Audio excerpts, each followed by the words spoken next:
Hello and welcome to the Capcom Play Stream Devil May Cry special. This is the SSkills SSShowdown. My name is Matt Edwards, the Street Writer, and tonight we're bringing you a free party. We are starting off with Susie, the Sphere Hunter, who is going to be interviewing the dev team, Matt Walker, and Itsuno-san. I'm sure she's going to have lots of awesome questions to ask them. And then we've also got Kyo versus Cosmic. That's going to be the center part of the stream where they're going to play through Mission 11 with Virgil. Kyo is going to be playing the base version of the game with Virgil on PC, and Cosmic is going to be running it in turbo mode with Virgil as well. And then right at the end, we're going to do the final part where the winners get these signed copies of Devil May Cry 5 Special Edition on PlayStation 5. And then the winner of Kyo vs Cosmic also gets this Steamforged Games Bloody Palace board game. But I think it's time that this stream gets a bit more power, so we're going to bring on Matt Walker and Itsuno-san from Japan. How's it going, guys? Alright, it's time. How's it in how's it in Osaka at the moment? It's alright. Osaka, どうですか? 寒いですよね。寒い。まだ寒いよ。It's a little cold over here. You know, we're doing our best to avoid the virus. We've been lucky so far, so that's been fantastic. How you doing over there, man? Yeah, it's still pretty early in the morning here, so it's sort of like 11 a.m. All good. Like a nice ride in London today into the studio. Getting really looking forward to this stream as well. So we've been putting it together for a few months now. We've sort of been getting all the pieces together, but finally we're doing the stream. Proper community stream, and you guys got all your audio equipment as well. This isn't like we did it in the pub all those years and months back where you guys were singing and you didn't have like proper mics. This time we got proper headsets, we can hear you nice and clearly, so I'm really happy. Well, that's all thanks to you, really. Matt Edwards literally sent us all the stuff so that we could get this all set up properly. I think you've done a fantastic job, man. I think you have set up a fantastic stream. It's great that finally, you know, we released Devil May Cry 5 Special Edition here back in November with PlayStation 5 and Xbox series, right? And here we are, we're finally getting a chance to do a stream. It's really unfortunately because of all of the kind of logistics, right? Yes. With the pandemic, of where course. It's been hard to actually get that set up. Thanks to you, it's finally happening, and it's one hell of a party, isn't it, man? Oh, I've been looking forward to this, and we've got Visual Platform like helping us out, and we're doing it all remotely from our homes as well. Nobody's having to come into the office or the studio this time. We're covering completely across the globe. We got people in the US, we got people in Europe, and we got you guys in Japan as well. So everyone, you know, it's a full like global get together right now, which is really awesome. Yeah, man. Yeah. But interviewing you guys, we've got the Sphere Hunter, Susie. So we're going to bring her in on the stream now as well. All the way from Las Vegas. Oh, hello. Hi, everyone. How's it going, Susie? How are you guys doing? It's going good. It's a little late for me, but I am hanging in there. Yeah, what time is it for you right now? I wouldn't miss this for the world. What time is it for you right now? It is at 3:18 a.m. Oh, wow. for me. So that's massive rough. respect. Itsuno-san says, "I'm so sorry." It's okay. I wouldn't miss this for the world. So. Well, it's completely over to you now, so like you've got your questions lined up. Oh, yeah. Away you go with Okay, cool. So yeah, just basic Q&A. I've been wanting to do for a while now, and we finally get to do it. So my first question for you two beautiful gentlemen is, when you guys sat down and started planning out the development of DMC5, how did you go about it? Did you have game design or story ideas from when you finished DMC4 that you picked up again? Or was everything made from scratch for DMC5? W5 の発案はどういう感じだったのかな。最初じゃあ、もともとやりたかったけど、以前やりたかったけどできなかったなんかゲームプレイがあったのか、ストーリーはそういう感じか、全然フルスクラッチでやった。いや、もうしばらくデビルメイクライシリーズ作ってなかったんで、なんか生ぬるいアクションゲームが増えてるなーってので、本当のアクションゲームっていうのをそろそろ作ろうよみたいな話をみんなでしてたのが一つと、ストーリーに関してはだいぶ悩んだんですけどね、最後のボスをバージル、やっぱりバージルかなーって言いながら最後にバージルを勝たせるか、バージルを負けにするかっていうのはすごく悩んで決めましたね。面白いですね。はい。Well, you figure, so Itsuno-san worked on, he worked on DMC4, he worked on Dragon's Dogma, and then he worked on some other stuff in between that. And it had been, about quite a few years, not quite 10 years, but getting there since DMC4. So at that time, Itsuno-san was talking to some of the other dev team members, and they were all kind of saying, yeah, it's been a long time since we made a Devil May Cry title. And there's been a lot of action games that have come out recently, a lot of action games. Some of them we feel like, they've kind of lost a certain something that, we had back with Devil May Cry 4 and Devil May Cry 3. And so it'd be really fun to kind of pick that up again. And that's kind of where it started. And then from a story perspective, he said it took us, we were really racking our brains about it. Like, okay, what should we do here? It's been a long time. Virgil should probably be the last boss, right? He should probably be the last boss. But if he is the last boss, okay, well, should he win or should he lose? What should go on there? And it took us a little while, but we finally got it all figured out, Sure thing. Yeah, it's been a while since Virgil has appeared in anything, like in a corporeal form, not just his presence. And speaking of that guy, with the recently released Virgil DLC, that character has become quite popular. I'm curious, what inspired your interest in exploring Virgil's story originally in Devil May Cry 3? Oh, that's a good question. デブル5ってね、やっぱりね、その DLC、バージョンの DLC が出て、それに、バージョンのね、人気のいろいろ出てると思うんですけど、それでそれを見てちょっと思ったんですけど、デブル3のね、バージルのストーリーはどこから来たんですか？どういう発想から作ったんですか？一作目でね、悪の帝王を倒しちゃってるっていうダンテのに戦うにふさわしいボスっていうのをすんごい考えたんです。でもダンテが恐れるやつでもいないもん。だって悪の帝王を一作目で倒しちゃってるんだ。いないんでいろいろ考えて、そうか、双子のお兄さんだったらそのダンテが苦戦する恐れるボスとして間違いないよねっていうのがもうスタートですよ。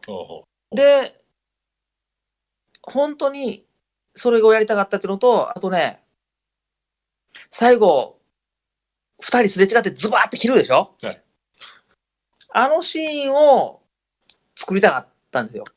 悲しい曲を流しながら戦わなくていい二人がどうして戦わなくちゃダメなんだっていうあのシーンを作りたくて作った。That's a great question. And what it starts with, it all begins with the fact that, okay, Itsuno-san and those guys, they made DMC2. Like, all right, at that point, they said, you know what? We want one more chance to make a really fantastic DMC3 game, right? We want to make the best action game we possibly can. And for the story then, they kind of sat there, and this is another thing that really racked their brains with at first, because in DMC1, Dante has already taken down the Emperor of Evil, right? He's already taken down probably the most powerful, evil being that could exist. So he really he thought a lot about it. He's like, well, okay, if that's the case, then who could possibly be powerful enough to give Dante a hard time? And he thought, well, you know what?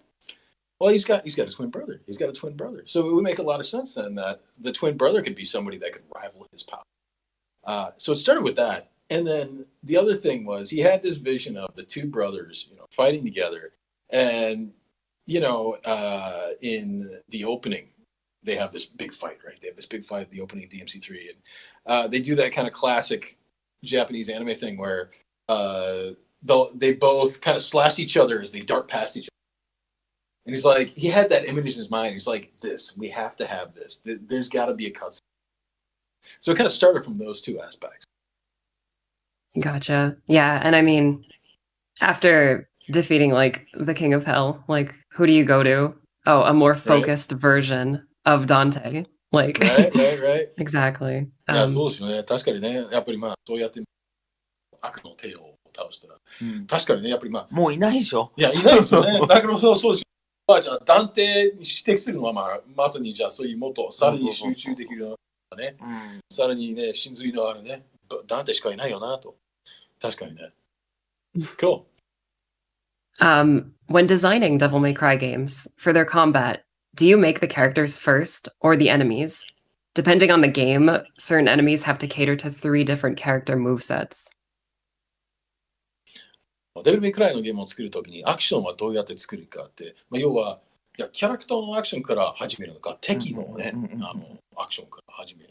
だって、結局ね、例えばダンテだったら、スタイルが4つあるから、それに対して敵はじゃあどういう動き取るかっていうのもね、計画しないといけないと思うんですし、そのプロセスってどこから始めるんですか？まずはそうね、プレイヤーキャラクターに関してはね、操作は似てるけど遊びが違うようにっていうふうにいつも考えてるんですよ。ダンテとネロもそうだし、4SE だとトリッシュとレディそうだし、で、5だと、V。全部操作は同じなんだけども、遊びを変えるっていう風に考えるんだけど、どう変えるかというと、なんていうのかな、脳みそのね、使う場所を、違う場所を使うようにっていう風に考えて作ります、プレイヤーは。Well, let's start with the players. Well, with the players, what it starts with is you figure at this point, you're making sequels to a Devil May Cry game. There's already going to be an established portion. There's going to be moves and gameplay styles that the characters that are already in there, that they already accommodate, that people are used to, right? So he's always started with going, okay, first of all, well, we have this character. Let's put in a new character. Like for instance, we had Dante and then we added Nero, right? When we added Nero, how can we basically make it so that the control itself is essentially the same, right? Because it's the same game. But how can we then add different play to the experience so that ideally the player is using different parts of their brain, depending on whether they're using Dante or Nero. And then, of course, in DMC4 SE, when we added Trish and Lady, and then in DMC5, when we added V. プレイヤーはそういう感じですよね。そして敵はね、難しいのよ。一個一個、こんな敵って考えて、まずは出てくる順番に対して、見た目のハったりが大事だよね、とか、超巨大なやつと戦いて、とか、人間サイズで大きいやつと戦いたい、とか、ゴリゴリの剣術同士で戦いたいとか、ね。それぞれ敵ごとに出てくる順番、戦う順番と、その遊びのテーマっていうのを先に決めて、そこからデザイン、設定、考えていく感じ。And then with the enemies then, it starts with having kind of an idea, a theme for the character, and understanding which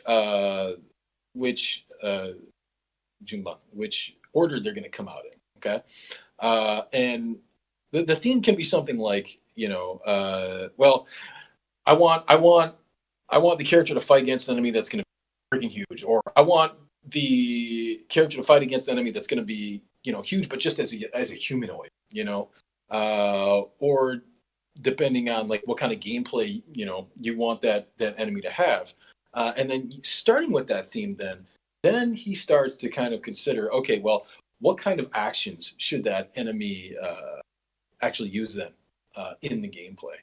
じゃあそうすると、要は、同時に、並行で作ることが多いかなと思うんですけど、割と、どっちかというと、ちょっとキャラクターが先にキャラクターちょっと始めてから、それで敵もね、並行で作るようなイメージかなと思う。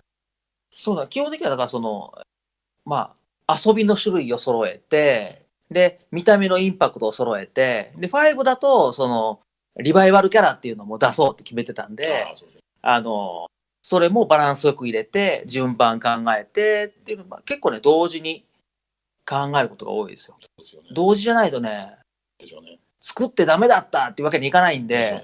そうですよね。And finally, then, to kind of actually answer your question directly, it ends up being a thing where we end up kind of doing it in parallel. You know, we might start a little bit with the characters, but then inevitably we'll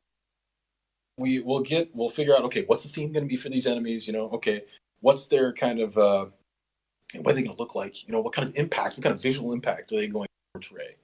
And then we kind of have to design them in parallel so that we don't get into a situation where maybe we've designed one side too much where the other side then can't accommodate. Because if we get into a situation like that, then, you know, we could get to a point where, say, we have to kind of throw away certain things, or we have to kind of start over in a certain sense. And, you know, I think you guys can probably imagine that can wreak havoc on the schedule. So he's always been really good about being protective of the schedule. Well, with that said, have you ever had to drastically adjust a character who was too over or underpowered for some of those existing enemies to make them more fun? Like specifically? まあ既存、まあそうやってじゃあ並行で結局まあ敵はもう作っちゃったけど、その結果キャラクターがやっぱり強すぎるとか弱すぎるから、それでちょっと調整し直さないといけないっていう場合はあるんですか？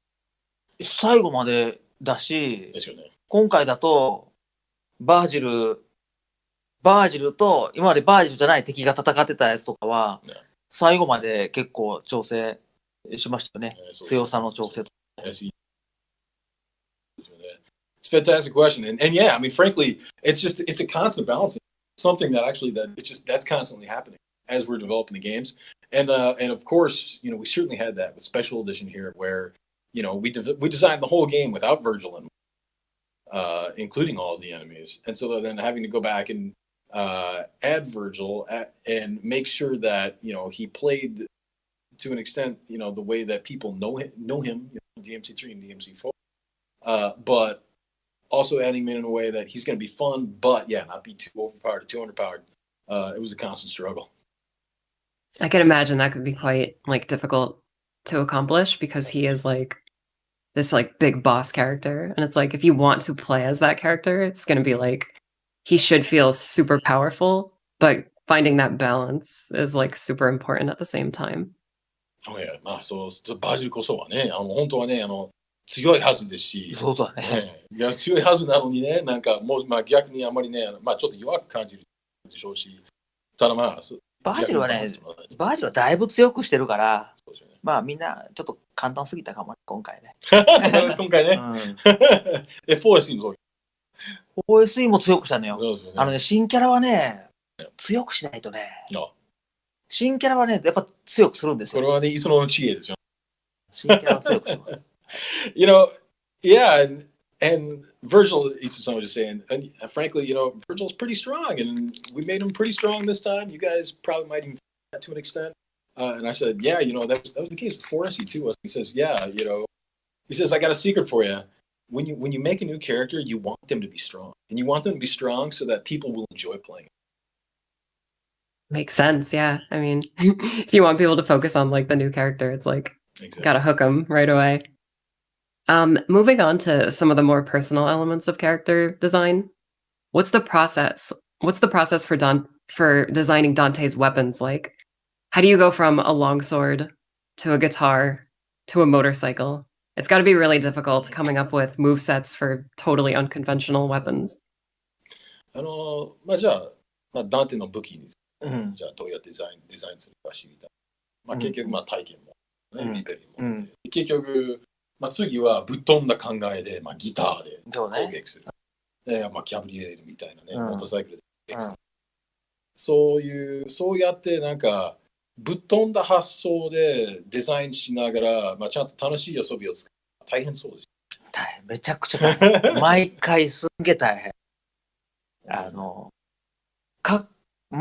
持ってるだけでかっこいいものをまずは探すのが大変。ね、そうですよね。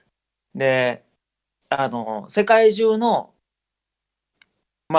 若い人たちが憧れる持っててかっこいいものを探すとこから始める。そうですよね。まあ、オートバイもそうでしょ。そうですよね。ギターもね。だから僕ら子供の時に見てて、かっこいいなと思ってたやつを順番に使うようにしてる。でもうどうする今後のこのハットとか。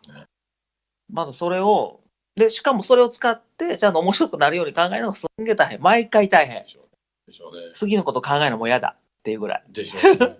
Yeah, absolutely. You're absolutely right. And the process for that starts out with Itsuno-san. His theme for Dante's weapons has always been that they should be ideally be objects that like that young kids find to be cool, you know? And so you figure that's where the guitar comes from. You know, basically young kids think guitars are cool, right? And the same went for motorcycle. Especially, he says, yeah, you know, when I was a kid, like these were the things I thought was cool, especially like a motorcycle or something. And then, yeah, you have to again think about, okay, how do we actually design this in a way that players are going to fight with it? And he says it's something that we constantly, you know, we rack our brains over completely, and every time it gets to be so hard that we're like, you know what, we're done. We don't want to do this anymore. But we managed to do it again, you know. And this time, yeah, like for instance, we had Cavalier and we had the hat. We had the Faust hat. Like, how do you fight with the hat that looks like that? Yeah, exactly. Like I could see like guitar and motorcycle, like especially a motorcycle that splits apart, but like the second the hat was announced, I was like what? Like how is this possible? Like what are you gonna do? 確かにね。まあ、キャブリエルといえば、まあ、とりあえず、まあ、キャブリエル、ね、二刀流という発想で、まあ、それで、まあ、攻撃するのは、まあ、なんとかね、イメージはつくんですけど、いや、ファウストハットはね、そうですよね。あれは本当に、じゃあ、これでどうやって攻撃すると、かと、すごいもんですよね。そうね。あれよくゲームになったね。いや、本当に。いや、あれ楽しいんですよね。だって、そうやってね、まあ、俺もね、デザインしてる時にね、そうやってレッドオーブを使って、そういうね、リスクリワードがすごい楽しいな。じゃあ、お金で勝てるんだって、お金さえ出して勝てるよっていう遊びとくっつけたからね、ゲームになったね。でも、貴重なレッドオーブなの。じゃあ、本当使うのとね、迷わせるの欲しいな。That's fantastic. You know, you're right. And the hat in particular, you know, that was something I remember when we were coming up with those ideas. And I loved their idea that, well, you're going to use your red orbs. You know, you're going to use your red orbs because it's going to be this fantastic risk reward thing where, you know, you're as a player, I know as a player, what I hoard stuff. I really hoard. Like, so for instance, whenever I play like a Final Fantasy game, I always have like tons of elixirs at the end. I never use elixirs because I keep them. And for the hat, his idea that, yeah, well, you're going to use the red orbs and you can keep them. You can keep those red orbs. You're going to be able to use them to buy all these cool moves. But, you know, if you want to spend those red orbs, spend your own hard-earned cash, essentially, then that'll be like one easy way to take stuff out if you really want it. But it really makes the player think, right? Oh yeah, for sure. And it's definitely very refreshing, especially for a Devil May Cry game, because it's like, as you said, like once you unlock like all the skills and stuff like that, and maybe like max out your item like inventory or whatever, it's like I just have all these red orbs laying around doing nothing. So it's like you've essentially like added ammo to a Devil May Cry weapon, which is super cool in my opinion. And it's like, あとね、やっぱりね、爽快感ですよね。要はまあ、特にね、すごいやり込む結局じゃあスキルとか全部解除して、そうするとたまるんですよね。だからじゃあファーストハットでね、そのレッドオーブを使えるのもすごいいいな。ね、そうそう、余ったお金をどう使うかっていうのもね、デビルメイクライ5は一つ課題だったんだよ。余っちゃうから。そうですよね。最初から考えて。そう。Yeah, and you hit on a really great thing there. It turns out that, you know, for making this game, that was one of the things that the game designers really wanted to address from the beginning of the game was, you know, they understood that, frankly, this is what happens. You know, if you're good at Devil May Cry, you end up, you know, unlocking everything, and then you have all this money. You know, you have all these red orbs. What do you want to do with it? And so, yeah, the Faust hat was one way that they chose to address it. I absolutely love it. Speaking of different weapons and character archetypes, was it always a goal of yours to make V play so differently from anything we had ever seen in DMC before? Was that a major priority with 5? まあ次じゃあV のデザインについて聞きたいんですけど、まあ V は結局ね、本当に今までね、デブルメイクライでそういうゲームプレイはね、あったないんでしょうね。そうですね。それ、意図的に、最初から意図的に、V は絶対に完全に違うゲームプレイにしたいと思ったのか。そうですね。やっぱりそうですよね。一番最初にデビルメイクライ5作ろうってちゃんと決まった時に、もう3人目のキャラクターはそういう風に戦う。要するに攻撃、守るべき本体と攻撃すべき物体っていうのは別々に動かそうっていうのは最初から決めてました。なるほど。はい。はい。Yeah, absolutely. You're totally right. And with V, very specifically, right at the beginning of development, Itsuno-san's thought was, I want to have a character, I want to add a new character. And I want this character to play in a way where you have to basically have two separate beings. You want to have the portion that's going to attack and the portion that you're going to want to protect. And they should be separate. And he thought that he'd be able to come up with some really interesting gameplay by implementing. Oh yeah, totally. I mean, when I first played the game, it definitely was like a hurdle to get over at first because, like you said, it's like you're like the brain of the character and the weapon of the character are always together. And with V, it's like they could be across the room, they could be right next to each other, they could be, at any varying distance. And it was super cool, like trying to figure out like cool like setups for like combos with the different familiars and stuff like that while keeping V like safe across the room. It actually creates like a lot of really cool play styles. Like you can be like super up close, like with, different attacks, or you could be like very far away and slay that way. So I thought that was super awesome. 初めてその時も思ったんですよね。すごい面白い発想だなって。それで結局距離の遊びがさらにね、なんていうの、ディープになってる。そうね、違うんだよね。ネロとダンジョン違う。そうですよね。だからアイデアは、最初からあったんだけど、これをちゃんと面白くゲームにするのが、すごい大変だから、担当者がもうめちゃめちゃ苦労して、本当にね。ギリギリまでできなかったね。いや、V こそはそうですよね。割と発売の1年前まではね。ギリギリ、だから、例のね、マイクロソフトの偉いさんにお見せした日にできてて、面白いってなって、GO なったんでね。本当にね。ギリギリまでかかった、ね。本当にギリギリ。Yeah, it was really V. It took us a long time to finally get that balance right, to really get that gameplay to be something that was going to be a lot of fun. To the point where, you guys may remember that Microsoft was kind enough to help us announce the game, put us on stage at E3 to announce DMC5. And so pretty late in the cycle, we were showing them builds of the game.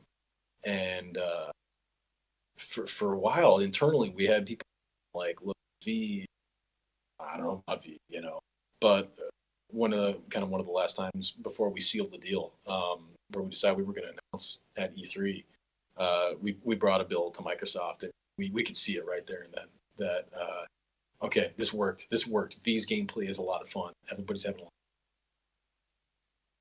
Yeah, that has to be like such a nerve-wracking experience because he's so different just from the traditional like action game archetype for like any game. So right. Oh, no doubt. I'm curious to know how the sound design and gameplay teams work together on DMC music. For example, a song like Devil Trigger is the recurring theme of 5. It evolves and gets remixed as the player progresses. Does the sound team watch cutscenes or gameplay to develop these tracks, or is it all a clear vision from day one? サウンドと企画は、例えばじゃあ曲、特に曲ね、についてどういうやり取りするかは知りたいなと思って、例えば、デビルトリガーってね、やっぱりね、デビル5ではね、すごい使われるし、で、やっぱり、ゲーム、進行する、進行してる間に、いろんなリミックスとか出したりするんですよね。そうすると、そのリミックスとかでどういう雰囲気を出すかっていうのは考えないといけないんだろうなと思う。サウンドチームはじゃあそうやって、作曲してるときに、どうですかね、なんかゲームプレイの映像を見ながら作ってる。そうでもない。デビルメイクライに関してはもうシリーズもね、続いてるし、あと、今回その映像最終到達点、どんな感じの映像のゲームに、まあ今見たらもうね、完成品だからわかるけど、デビル4からどんだけ変えるの全部、最初の頃にちゃんと打ち合わせして、こんな絵になります。こんな絵に合わせる音楽で、お願いしますっていうのと、サウンド側から今回こんな新しいことしたいんだっていう話と、で、新しいキャラってどんなキャラなのっていう話も全部最初にすごい時間取って話して、で、その新しい技術とサウンドのやりたかった新しいチャレンジ、今回出したかった映像とかキャラクターが綺麗に合わさってるんで、今回も特に大成功しましたもんね。本当にね、本当に素晴らしかった。That's a really interesting question, and it starts out at the very beginning, where Itsuno-san gets all the leads together, and he's been doing this for a while now. He's been doing this for years, all his different projects. Right at the beginning of the project, he gets all of his leads together, and they go on a retreat. They go on a retreat. Usually, it's at there's this little facility that Capcom has. The devs here, we can actually like stay at this place, and it's like it's what we call a yokai in Japan. It's not quite a hotel. It's something a little more personal. And he gets everybody together, and they all share their ideas of, okay, what is the game going to look and feel like, and they establish that at the very beginning. And in doing that, they all get on the same page. So this is before anything's really made, but they all get on the same page about, okay, this is what it should feel like. This is what it should be like. And for DMC5 in particular, the sound team said, look, we want to try some new stuff. We have some ideas. We think we would be really cool, especially in terms of, for instance, the idea that they had where the songs, then the battle themes would progress in relation to how you were doing the style, right? And so we really lucked out because all of those ideas really coalesced, I think, fantastically in terms of, both the way that the sound worked out, the way those new sound systems worked out, and including the look and the feel of the game as well. 特にね、Yeah. 今回ボーカル入りっていうのはね、そうですよね。大チャレンジだったんだけど、本当にね、よかったと思う。そうですよね。Especially, and one of the big things too was having the vocals in the tracks the way they are. And サウンドチームが素晴らしい、今回。Oh man, the sound guys, they really knocked it out with introducing these battle themes that have these fantastic vocals that, very catchy tunes, right? Oh yeah, for sure. And it's basically flawless when you're playing. It's just like and once you know like the song and how it like reacts to your ranking in battle, it's like the definition of hype when you like can set things up at like the perfect moment and then hear like Bury the Light come in or whatever. Like it's so much fun. 完 Awesome. 璧ですよね。で、結局そのね、どういうシステム、音楽のシステムについてちゃんと理解できたら、本当にスリリングですよね。本当に盛り上がるんですよね。今回すごい良かったね。本当によかった。Devil May Cry has always been a very violent and serious video game series, but it also has a lot of humor and wholesomeness. What's the key to successfully balancing those two things out in the storytelling? デビルってね、ストーリー的にね、割とすごいね、真剣な要素もあれば、真面目な要素もあれば、すごいシリアスなね、本当にシーとかもね、あったりするんです。あれば、やっぱりユーモアもね、ね、ちゃんと混ざってますし、なんていうの、やっぱり良心的なキャラクターも結構いるんですよね。そうね、どうやってそのバランスを取るの？もともとね、デビルメイクライの最初のシリーズを作った、神谷くんの、好きな世界観ともあるんだけど、基本的にはね、ハリウッド映画ですよ。アメリカのね。で、ユーモアもあって、真剣さもあって、っていうね、かっこいいノリ。ちょっと古めのハリウッド映画はね、めちゃめちゃかっこつけすぎないハリウッド映画のノリがね、多分みんな好きで、それをちゃんと理解して、それをシナリオ担当も、僕もそうだし、みんながすごいちゃんと理解して、この世界好きで守って、作ってるのはあると思いますよ。いいですよね。はい。年寄りも若い人も楽しめるかなと思ってます。Well, it really, and this kind of goes for Capcom games just in general, but it kind of starts with the idea that, frankly, these guys, including Kamiya-san, back when he was making DMC1, they were very heavily inspired by kind of Hollywood films, and Hollywood films, like the kind of Hollywood films that maybe were popular a little while ago. Maybe not as maybe not something as recent as like the 2000s. But there are these kind of films that at least for old guys like us growing up that we saw, and they had that kind of balance, in those kind of different elements. And we always kind of see these films, and there's something about them that we really like, and we tend to integrate that into that kind of knowledge into our stories. The idea that, well, the right amount of, like I said, seriousness, the right amount of kind of wholesomeness, humor. If you can mix that all together right, then yeah, you can kind of make something that kind of feels good for everybody. And so that's really what we try to do, kind of where we start from.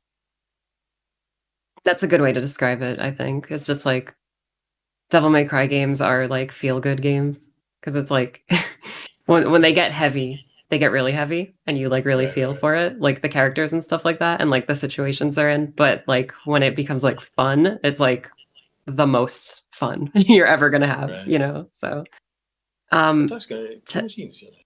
気持ちいいんですよね。そういう要はもちろんそういうシリアスな場面も、結局ゲームプレイとかも楽しいんですし、ち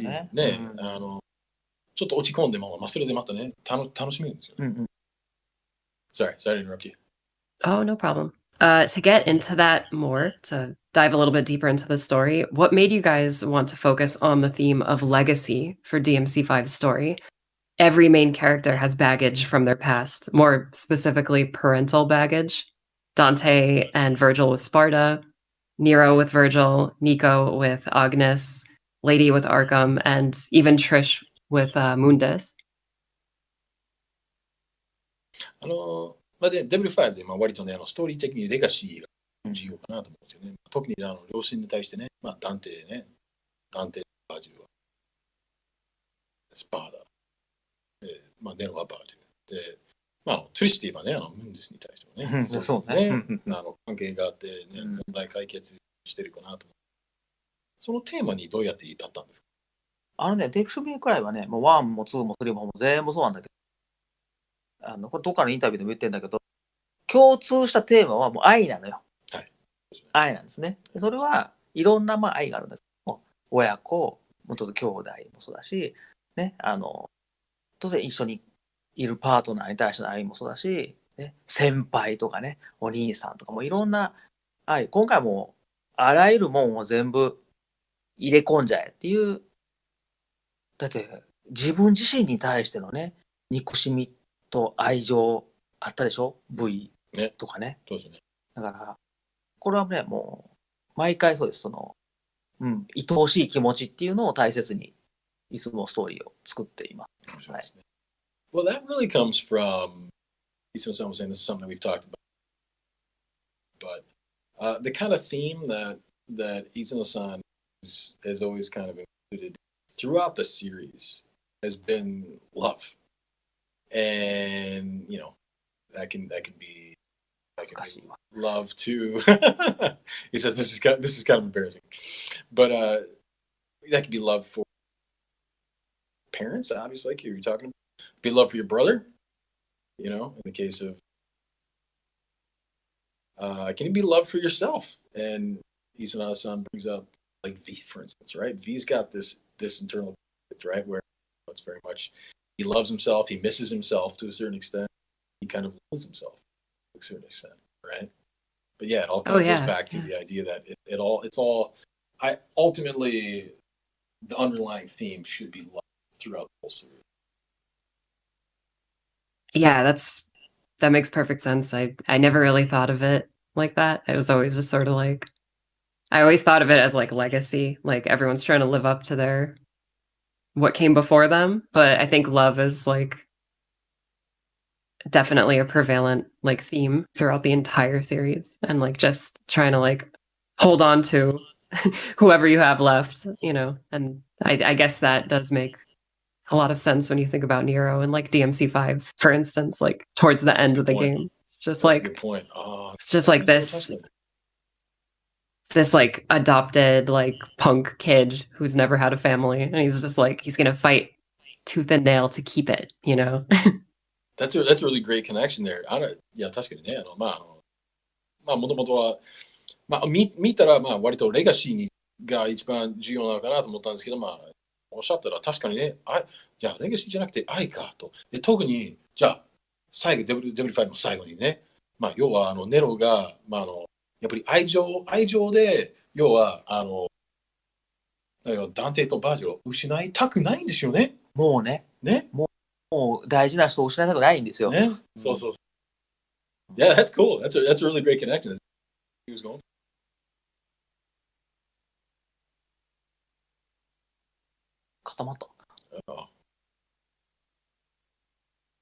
How are we doing on the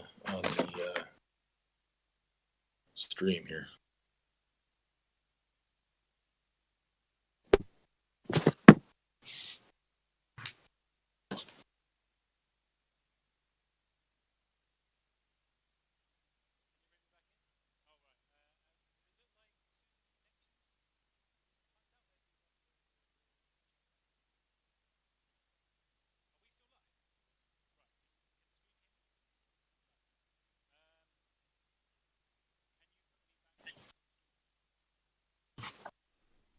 Hello, can you guys hear me? All right, looks like we've had a slight technical issue with Susie at the moment. We're going to try and bring her back in. I believe she still has one question left to go, so we will wait a sec. But maybe I can interject. Have we still got Itsuno-san and Matt Walker? Can we go back to that scene quickly? Yep. Yeah, so I believe Susie's still got a question left to go, so I'll wait. We'll try and get back in. But I did have one question that I wanted to ask Itsuno-san. Being as we're on Capcom Fighters, I'm going to try and fit rival schools in here somewhere. So All right. All right. So I just have one question I want to ask Itsuno-san. So how did you feel about Akira being added to Street Fighter? And what was the conversation like when Nakayama-san and Matsumoto-san first talked to you about her inclusion? じゃあ、スージーさんと接続し直したらちょっと聞きたいんですけど、じゃあ、ジャスティス学園ですよね。そうね。いや、スト5にアキラ登場じゃないですか。出たね。その話って、中山さんって感じでやった。いや、中山くん、ジャスティス学園めちゃくちゃ好きだから、どうしても出したいっつって、出してもいいですか、中山さんがやってたんですね。そう。いいです。Well, Matt, to your question, Nakayama-san is actually the one that approached Itsuno-san. Oh, okay. He's like, look, I love Rival School. Can I do this? And Itsuno-san was like, yeah, of course. Awesome. And I'm like, are you going to be playing her when she joins Street Fighter 5? どうですか？じゃあ、スト5でアキラやっと。いや、遊びますよ。Of course! Awesome. It's great to finally have the best biker in gaming in Street Fighter. Finally, we've done it. ゲームのね、一番かっこいいバイカーがまたね、戻ってくるんです。Okay. そうだね。あんまりないもんね。That's true. Yeah, she's definitely one of a very select few bikers in gaming. All right, Susie's back. She's indeed. Sorry about that, guys. I guess my internet had a little bit of a problem, but I'm back. All right. Did you ask my final question? No, I did Matt not. Edward? I definitely did not. Okay, thank you. Good to go. Thank you so much. I'm so sorry, guys. My final question for Itsuno-san is, which of Dante's various costume designs is your favorite? じゃあ最後の質問。ダンテの一番。そうだね。好きというかね、一番かっこいいのはね、2だと思うんだよね。へぇ、2。なるほどね。2だけね、コートとちょっと違うのよ、形が。はい、そうですよね。ベストと、スカートみたいなのが一緒になった形で、あれは多分、一番かっこいいし、普通の人が来たら一番かっこ悪いと思うんだよ。ああ、なるほどね。うん。ダンテがあのスタイルで着ないとかっこよくないんで、スーの衣装が多分一番かっこいいかなと思います。 He says, well, look, I think, I don't know whether it's my favorite or not, but one I think looks the coolest is the one from DMC2. And you probably remember that, yeah, the coat, the style of that coat in that game, the time that it's been like that. And he says, it's this kind of style where, frankly, it would only ever look good on him, right? Any normal person would try to pull that off. It would not, right? Because it's not. Yeah, DMC2's Dante design is just fantastic. I personally think like all the character designs are great in that game, but yeah, Dante, perfect. キャラデザインみんなで描くし、あれ池野さんでしたっけ？そうですよ。Oh, that wasね。Well, it turns out just so you know, the designer, the character designer on DMC2, this guy named Daigo Ikeno. If you guys have played Street Fighter, Street Fighter fans probably Ikeno-san. He also worked on DMC5, and he did designs. Actually, a lot of like kind of some of his early concepts are things that we put like in books and like showed in presentation. まあIkenoさんのね、いろんなデザインも公開しましたよね、デブリ5の。例えば手は例えば。ああ、そうね。普通っぽかったね。確かにね。He's like, yeah, some of those designs they were kind of similar to what he made for Dante DMC2 now. Yeah. Daigo Ikeno is a legend without a doubt. I love the parallel between Lady from Devil May Cry and Makoto from Street Fighter. Like there's a visual parallel, which is very much appreciated, I think. で、ゆうとMakoto、そうね。結構ね、キャラデザイン的に似てる部分ですよね。大好きだ。Can I ask one more question? Is that okay?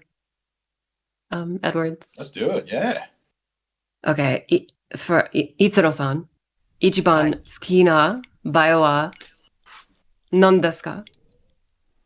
一番好きなバイオハザード。バイオは。ああ、なるほどね。僕ね、本当実はね、ラストエスケープなのね、3。ああ、なぜ？やっぱり追跡者がね、めっちゃ怖かったのよ。で、物語もコンパクトでしょ。で、実は面白かったのは3で、世界観が好きなのは、実はね、コードベロニカなんだよね。ちょっと怪しい。You know, the question was, for anybody that doesn't speak Japanese, the question, well, Itsuno-san, what's your favorite Resident Evil game? And he says, honestly, my favorite one is probably RE3 Last Escape. There's something about, first of all, the Nemesis, that having the Nemesis just constantly like that was something that was just terrifying back then. And there's something great about the story being kind of as compact as, but in terms of setting, he says, I think my favorite was probably Code Veronica. There was just all kinds of crazy shit going on. So yeah, for sure. Interesting setting. Well, Biohazard Last Escape, RE3 Nemesis. It's my second favorite.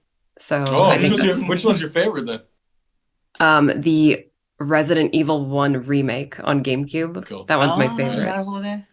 2番目好きなのは確かに。すごいね。それはもうその通りかもしれない。Yeah, that makes a lot of sense. That makes plenty of sense. Yeah, it's fantastic. But anyway, those are all the questions I have for you guys today. I really appreciate you guys sitting down with me and having a conversation about game design. It's honestly like a dream come true for me. Like my job is to make like these super long videos on YouTube about game design and like in like Devil May Cry and like Resident Evil and stuff like that. So this has been an absolute just treat for me. So thank you guys so much. The pleasure was all ours, and we were telling you this beforehand. Just so everybody knows, frankly, this whole stream came about. The original the original reason that we decided to do this was a couple months ago. It was probably right around when we had announced DMC5 SE. Susie had DM'd me, and she's like, "Hey, it'd be really cool to kind of like do maybe something where we could do maybe like a commentary or something like that." And so right after that, Edward started talking to us about, okay, when can we start actually doing some streams for DMC5 SE? And I said, look, Susie reached out. Let's see what we can get going here. So it's really thanks to you that this is all happening to begin with. And the other thing I wanted to say was, Susie actually shared these questions with us beforehand, and both Itsum-san and I looked at this, and we thought these questions were great. Itsum-san specifically said, these questions are so good, we could literally like spend hours just talking about questions. Obviously, it's slightly abbreviated, but you did a great job. Yeah. Thank you so much. I will say big shout outs to my friend Charlie over on the Gaming Brit Show YouTube channel. He's also like a huge Devil May Cry fan. We actually workshopped the questions together, and like I think we came up with some pretty interesting ones on the design front of Devil May Cry for sure. But yeah, thank you so much for loving the questions. It's great. どういたしまして。こちらこそありがとう。 All right. Yeah, those were awesome questions. I had no idea that like Devil May Cry had a secret power of love theme. That was news to me. Walker, you still there? Oh man, does that mean that we can end this on you singing "The Power of Love"? This was my question for you. This was my question for you. Who does? Can you set that up? Who does the better Power of Love, Huey Lewis or Frankie Goes to Hollywood? Question for Walker. Frankie Goes to Hollywood's version. Actually, when did Frankie Goes to Hollywood do a version of the? It's like the Christmas version. It's based on like the Nativity. I don't think I've heard that one. I think I've only ever heard the Huey Lewis one. So by default, the fact you've not heard it, okay, Huey Lewis is your. Well, favorite. I guess that means that for the next stream, then I'm going to have to see the Huey Lewis one, the Frankie Goes to Hollywood one. That's how this is going to go, right? All right, there's a bet then. If you do karaoke for the Frankie Goes to Hollywood one, I'll do the Huey Lewis one. Oh, we're going to flip it. Okay. Yeah, all right. yeah. I guess that's what we're doing then. All right, okay, but that is the end of part one of the Devil May Cry community stream. Thank you very much to Susie, the Sphere Hunter, for bringing those awesome questions. Thank you guys for having me on. I really appreciate it. Yeah, we're going to Thank you so much for having me. That's awesome. It was Appreciate awesome. Like the level of insight that kind of like helped get out of Walker and Itsuno. Like I feel I understand a bit more about the DMC universe now. So that was awesome. Thank you very much. Thank you, guys. Cool.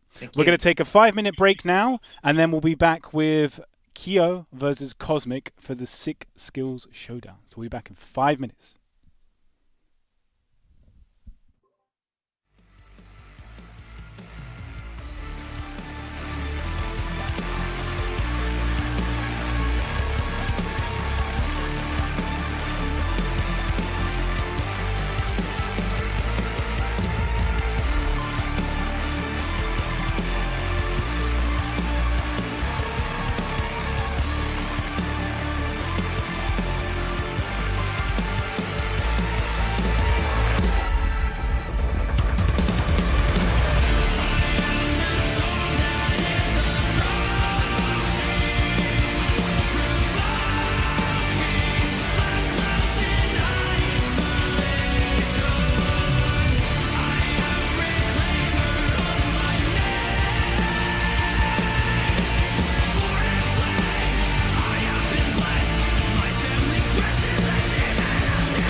Hello and welcome back to part 2 of the SSkills Showdown.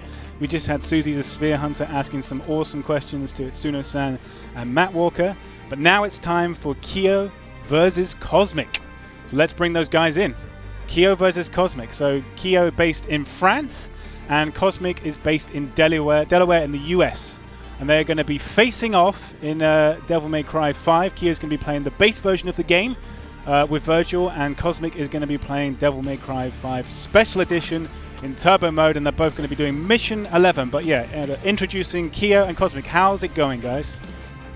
Well, first of all, good morning everyone. It's nice to be here yet again. And thank you for the invitation. So should I introduce myself quickly or? No, yeah, go for it. Yeah, we've got plenty of time. Okay, so my name is Kyo from France indeed. I'm a combo maker, also specialized in Virgil. I'm also the host of a talk show series named Talking About the Devil. And I'm ready to kick ass. Awesome. Glad to hear it. And then over to Cosmic as well. How's it going, man? And introduce yourself. Hey, well, the sun is just coming up over here on the East Coast, so that's nice. I get to play in the sunlight. That's good. My name is DE Cosmic, and I am a speedrunner for the Devil May Cry series and other action games, but primarily the Devil May Cry series, mostly for DMC1 and DMC5. And I speedrun the entire series over on Twitch, and I'm ready to take it to Cavalier Angelo, man. Awesome. Glad to hear it. Glad to hear it. And then Walker and Itsuno, have you got anything you want to ask these guys before we introduce the prizes?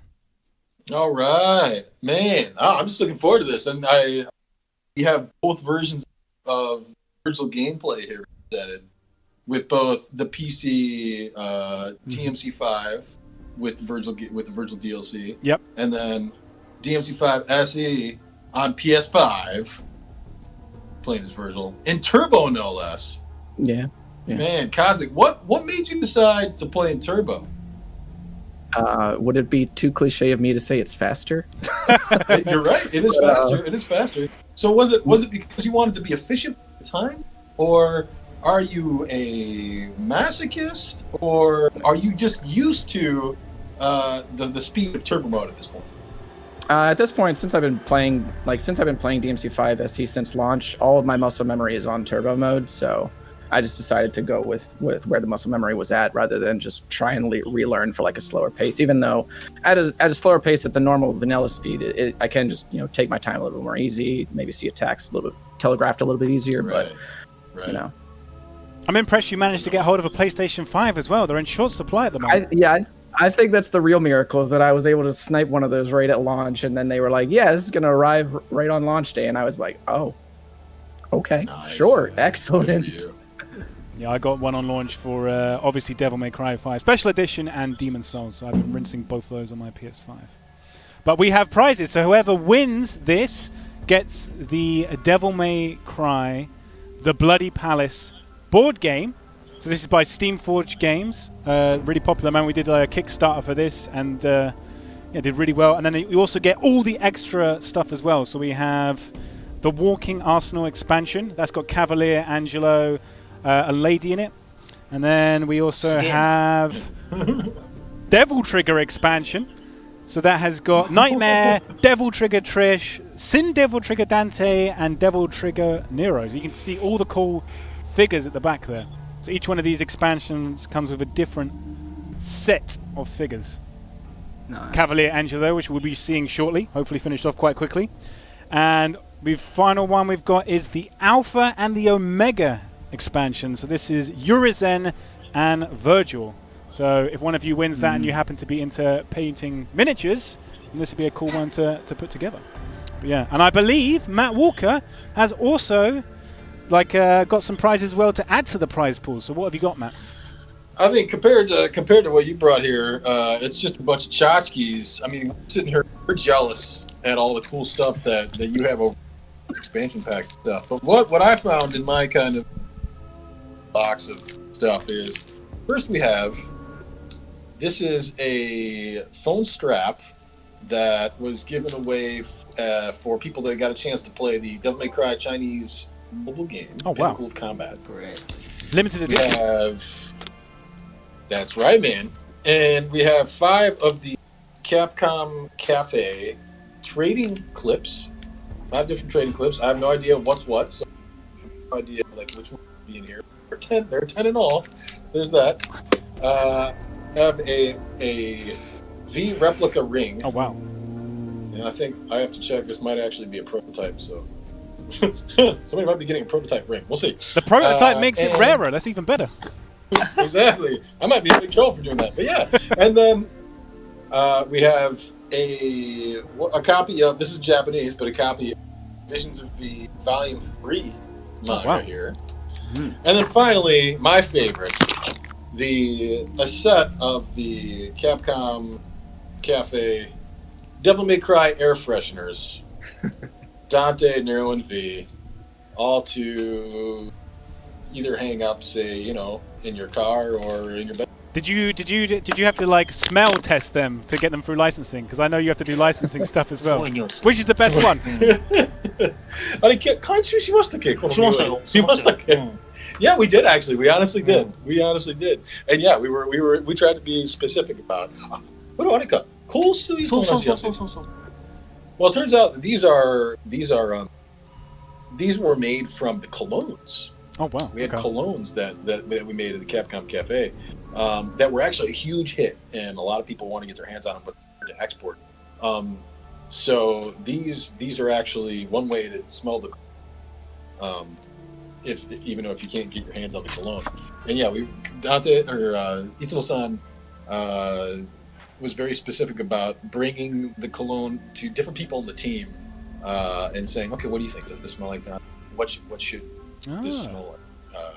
And we got a lot of help, a lot of great help from especially the female members of the dev team, which there were quite a few that were very good about kind of explaining to us, those of us that have maybe don't have the most cultured noses, explaining to us, well, no, this should smell like this. And right. This doesn't. Yeah. Okay. What was the most popular one? Just a quick question there. What out of all of the fragrances? 監修した時に誰が一番人気だったか覚えてる？これね、まあ僕そんな香水とかあんま得意じゃないんで、チームの中でそういうのが得意な人、平木さんとかね。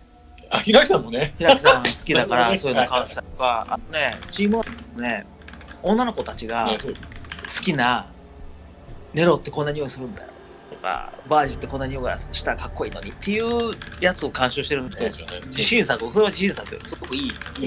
そうですよね。I mean, frankly, we like them all, but it was a ton of fun. Basically, having all these different members of the team. Awesome. Kind of explain to us how it should smell. Sounds good. Well, that's the part of the prize package that whoever wins the SSkills Showdown is going to get as their prize. But I think we're just about ready to start with the first runner. So if I remember correctly, we're having Cosmic going up first. So we're going to see the game being played on PlayStation 5 in turbo mode. So actually, before we start, Kyo and Cosmic, how much training have you been putting into this? Because you've known for about a week now what level you're going to be running. So what's the training regime been like? Have you put much time, or are you just winging it on the day? Well, to be honest, we're just work at the day too. So of course, I had time to train, but the biggest challenge was to get back muscle memory from playing the non-turbo version, because that's what I will be running. So this is actually more difficult than it sounds. Aside from that, it's just getting my fingers, heated up. Just working on some muscle memory to be able to pull some stuff that I do in combos in real time, which is not necessarily as easy as it sounds. Okay. So that's it. Same question to Cosmic then. I actually consulted a few of the no damage runners, because this whole scoring system is kind of out of my realm of knowledge, because it's not really something that I mostly engaged with it passively in speedruns, but I talked to a few of the no damage and score points runners and watched a few of their videos just to kind of see how things are sort of changed up, because now I get to really explore the character a little bit more, because obviously when I do the speedruns for the character, we're just using a few moves that are the most effective throughout the run. So now we have to kind of mix it up and and understand like when to build meter a little bit more, when to kind of hold the style rank a little bit more, the easiest way to go for no damage, stuff like that. Okay. Because I imagine if either of you gets a no damage run, then that's going to like the big multiplier you get for that could like just be an instant win unless you both get it. So absolutely. Yeah, and then we're not doing this on time. We are doing it by the total stylish points. I think the metric is you get at the end. So you get at the end of the level, it's the results screen come up. It's not the rank, it's the total stylish points that we are basing this on. If you both manage to get exactly the same score, I've got no plan of action for that at all. So I'm hoping we get a clear winner. But I did speak to you both about this beforehand, but we're going to go with Son of Sparda difficulty rather than Dante Must Die, just so that we finish this today, because in Dante Must Die they have so much health it would take ages to get through the level. So we're for this first run of like a SSkills Showdown, we're going to go with Son of Sparda, and you're both going to be playing Virgil. But if Cosmic is ready to go, then let's get the game screen up, and away we go. I am indeed.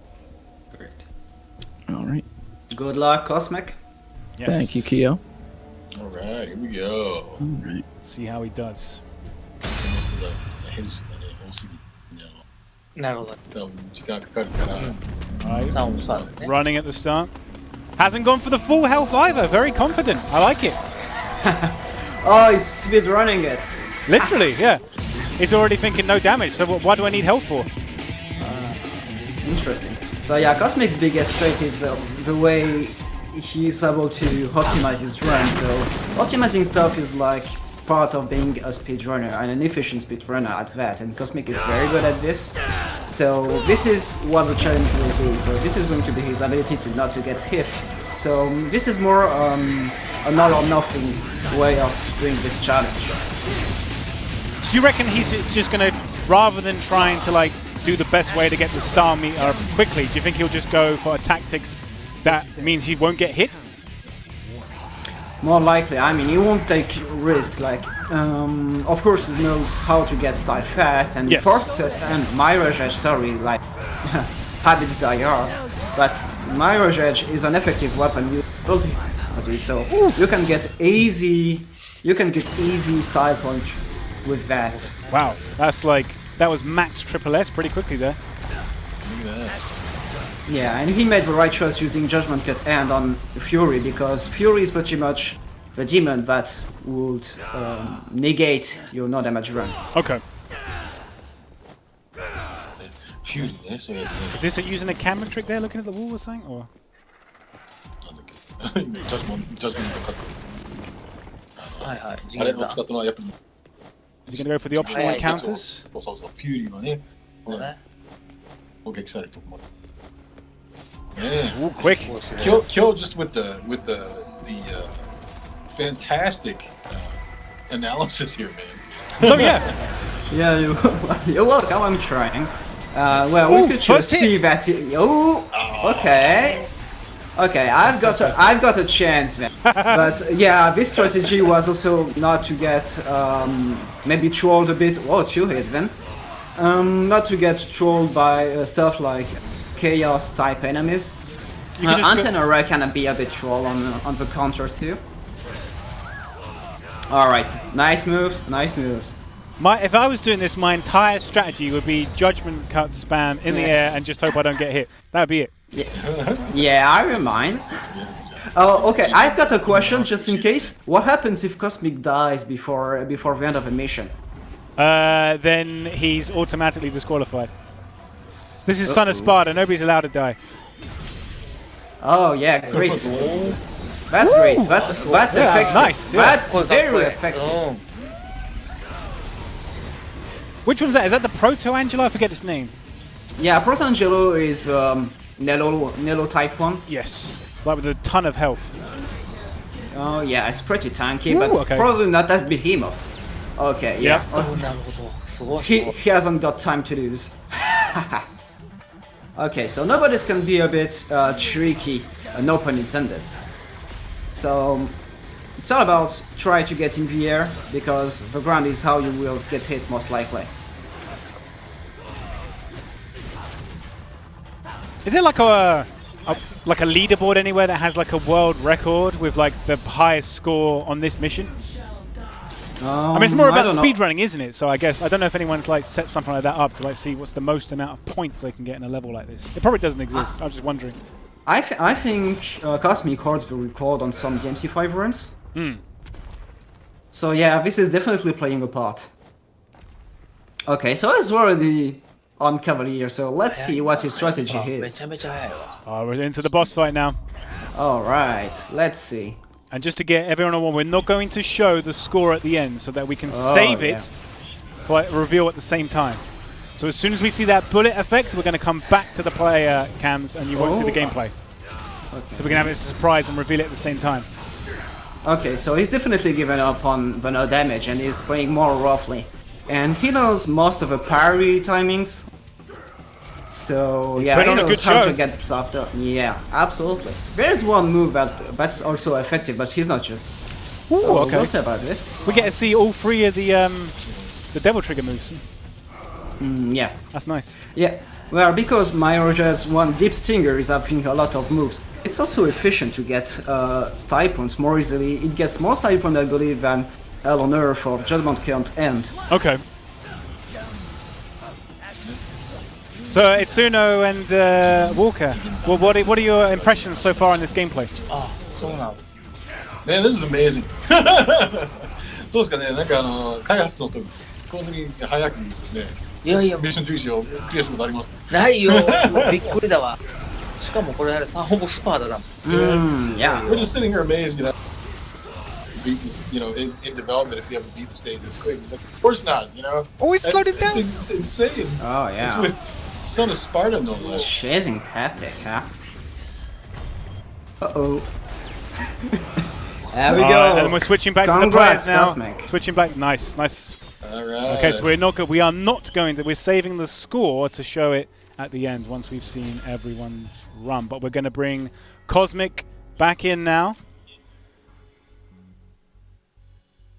Yeah. Cosmic, can you hear me? Yep, I can hear you. All right, cool. How do you think that went? I wasn't too happy with it, but I did most of the stuff that I wanted to. Like I killed the Fury with Judgment Cut End, and I did. I wanted to go for the no damage, but I don't know, man. That Judecca just came out of nowhere and just like sideswiped me. Yeah. He gave me the. He was like Using that okay, dowsing but- tech with those stretchy limbs, it just catches you, didn't it? Yeah, it was. I jumped to the side, and then I guess he had already queued it up, so it just kind of was like, okay, there you are. But yeah, no, I think it went all right. Yeah. Okay. Let's... Kyo, Alright. what were like overall assessment of that? Like having seen that, how confident are you now with your strategy? Okay, so, well, first of all, I'm going to do every optional fight very soon, so this is going to take a bit longer, so I'm going to take much more risks too, but, I mean, as I said, Cosmic knows how to get stipends easily, because being a speedrunner is all about being optimizing your plays. It's not necessarily going to be easy, but given the amount of damage he's taken, I think I can get something off. Okay, you're going to go for every optional encounter? You're not going to try and go for the quickest route and try and get no damage? Nope. No easy road. How easy is this level on this difficulty to do a no damage run? In both of your opinions. Cosmic, you go first. I think it's relatively like I would say it's about middle of the road because there's a couple of enemies like on this level that can really mess you up. Like there's at least one in every fight that will really give you a run for your money. On the first fight, it's obviously the Fury. The second fight, the Judecca, and then the Proto with how tanky it is, as well as the Nobody. I would say Cavalier Angelo might be out of like the threats that you would expect. I would say Cavalier Angelo is probably the least threatening because of how easy he is to parry. But I would definitely say like the Nobody can just kind of come out of nowhere and just lunge at you. So Okay. yeah, I'd say it's about middle of the road. And Kyo, do you pretty much agree with that assessment, or anything else you want to add? It's pretty much this. As I said, there's some X factors. So this is going to be Judecca that I need to take care of, and Fury should be easy to Judgment Cut End. So I need to get ready about when it appears. But Cavalier Angelo has more or less two IA patterns. Okay. There's one I like more, and if I get it, I mean I will be more confident. But there's one I like way less. Okay. I noticed that when training.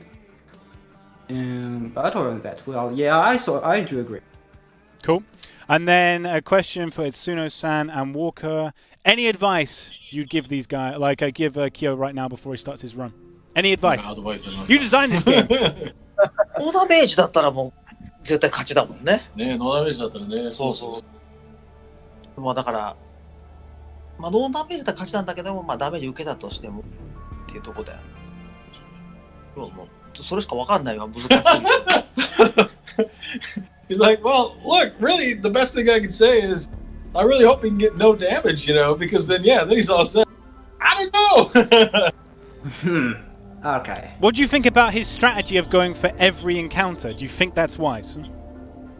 It's not wise, at least. I know. So that's a question for Walker and Itsuno-san. What do you think about his strategy of going for every encounter? できるだけやっぱり例えばじゃあ攻撃されてもね、敵できるだけ全敵戦った方がいいんですよね。彼の。いや、スタイリッシュポイントでしょ。そうか。平均点が高くなったらいいんで。Yeah, because if you think about it, the way that the stylish points are calculated is at the end, it comes down to average, right? So theoretically, then, if you're going after every single encounter, then you're giving yourself a chance to raise that average by fighting more. Okay. My concern is, I know in the first crumbling building area, at the bottom there's an optional area with a bunch of nobodies in it, where I think you get a blue orb fragment if you do it. That you're quite a compact area and with nobodies. If you manage to get through that with no damage, I'll be impressed. Because I have to say that actually that's only for the blue orb fragment. But since I already have it, it's going to be red orb and pusa instead. Oh, okay. I did not know that. Okay, interesting insight there. You guys play this all the time. You got that inside knowledge. But we are ready now, so let's flip over to Kyo's gameplay and let's start this run. Okay, so let's say Matt. Let's say you pick the costume. All right, which one are we gonna go with? I'm going classic. Definitely classic. Matt Walker, you pick. No, that's good. No, you good. Classic it is, baby. I can dig. Okay. So you did mean X Colors classic, right? Yeah, that's the DMC free one, basically, isn't it? All right, let's go. All right. Mills in the chat saying the old Matt switcheroo. Yep, I keep falling for that. The old Matt switcheroo. There it is. We've been doing that for a couple of years now. Yeah, we have. There we go. Yeah, that's what I wanted to see. Okay. Yeah, so this character specifically in sort of freestyle settings like this, he's extremely good in the void and these controlled environments. So Kyo being able to flex a lot of the more freestyle aspects of the characters, I think it's a bit of a change of pace for him. Okay. Which is it's been here already. Definitely making. Let's go. Oh man. Oh, okay. All right, this is gonna come down to a real fight right here. We got ourselves a match. Hey. Yeah. Final round. 5 golden letters, Exactly. So he definitely is making better use of the summon swords and the doppel than I do. It's definitely 2 aspects of the character that I don't really focus on as much. Okay. They're just not efficient, and I guess his finger's a little bit better than mine. So definitely choosing to take he held the SS there pretty well. So he's going to be able to, like they said earlier, he's going to be able to try and hold that average a little bit well. So he's going to have more opportunities to hold the average a little bit longer.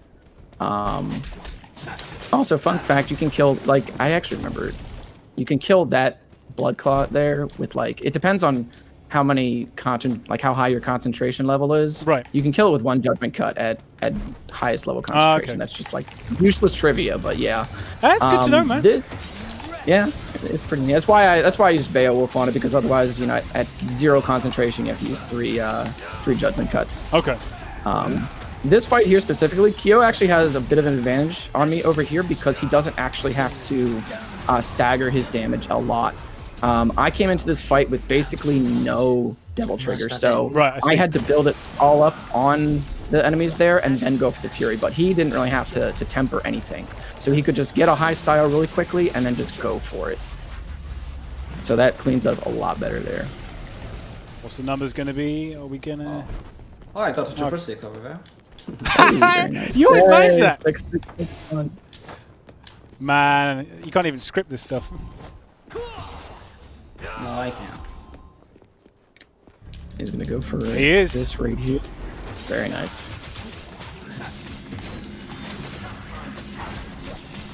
And there is so much going on. That died a lot quicker than I thought it was going to. そうやってじゃあ平均でやろう。 Devil Never Cry in the chat saying this man is haunted by the 666. Very true. 要するにやらなきゃいいことをやんないとダメだっていうのはまた外そうと思って。 So yeah, one of my playstyle is also holding the Virtual overtime. あんま評判が良くなかった。 Oh, レッドオーバーを稼 I ぎな liked さい。 it though. It was cheeky. It was cute. レッドオーバースタイリッシュが長かったら稼げるんですが。 how important, like Cosmic, how important is 音楽 finishing this level 本当にスタイリッシュな quickly, do you reckon? Like in terms of the score? 戦い方。 Like if he lingers for too long and goes for every match, is that going to have a negative なかなか impact? 難しくて。 I think you should still be able to clear the speed clear S type thing. Yeah. But I don't know. Maybe I don't actually know the exact numbers on the speed clear ranks, to be honest with you. Because I always just blow through it as quickly as possible, so I'm always just getting it naturally. Of course. So. I was just asking Ito-san, well, what made you decide to make it so that the scoring would be based on the average then? And he said, well, there was kind of two things there, and we don't necessarily know that we made the right decision or not, but right. One being that, you know, we wanted to try and make it the gameplay in a way where we weren't making people do stuff they shouldn't have to do. Okay. And then the other thing being that, well, with any luck, this would be the way that would get people, that would be facilitate the most stylish gameplay. Yeah. But we're not really sure. Like that was our thinking when we designed it. But yeah, we're not entirely sure whether that ended up being the correct answer. Oh, That's what going, we were doing. going for the air taunts there. I remember that one. We're on the S. Can he get it up to double? Taking his time a little bit. Going for the kicks. Oh, I thought he was going to go for the shoulder. Oh wow. Yeah, it was Oh. actually attempted. I think this is going to be pretty damn close, to be honest. I think so too. Yeah. Yeah. That's good. It's a nail biter, man. Hmm. If he only gets hit at the start and doesn't get hit for the rest, that's kind of like... It's typical, isn't it? That's pretty typical, yeah. Oh, good dodge. Oh, I love when Cosmic got to this point and he brought them all in with the Yamato slash and then the time freeze. That was sick. That's one of my favorite parts of this character. There's a bunch of setups that I have, and I think that they're only really useful at higher difficulties like this, where you can really just kind of bring all the enemies together, just kind of shred them up. Yeah. On human, they die really fast, so it's pretty neat. But the utility on Void Slash, just such a great addition to Virgil's kit. Ooh, that was a really far away parry. All these cancels. Oh, he's going for the slash. Interrupted him. Splatted. Judgment Cup.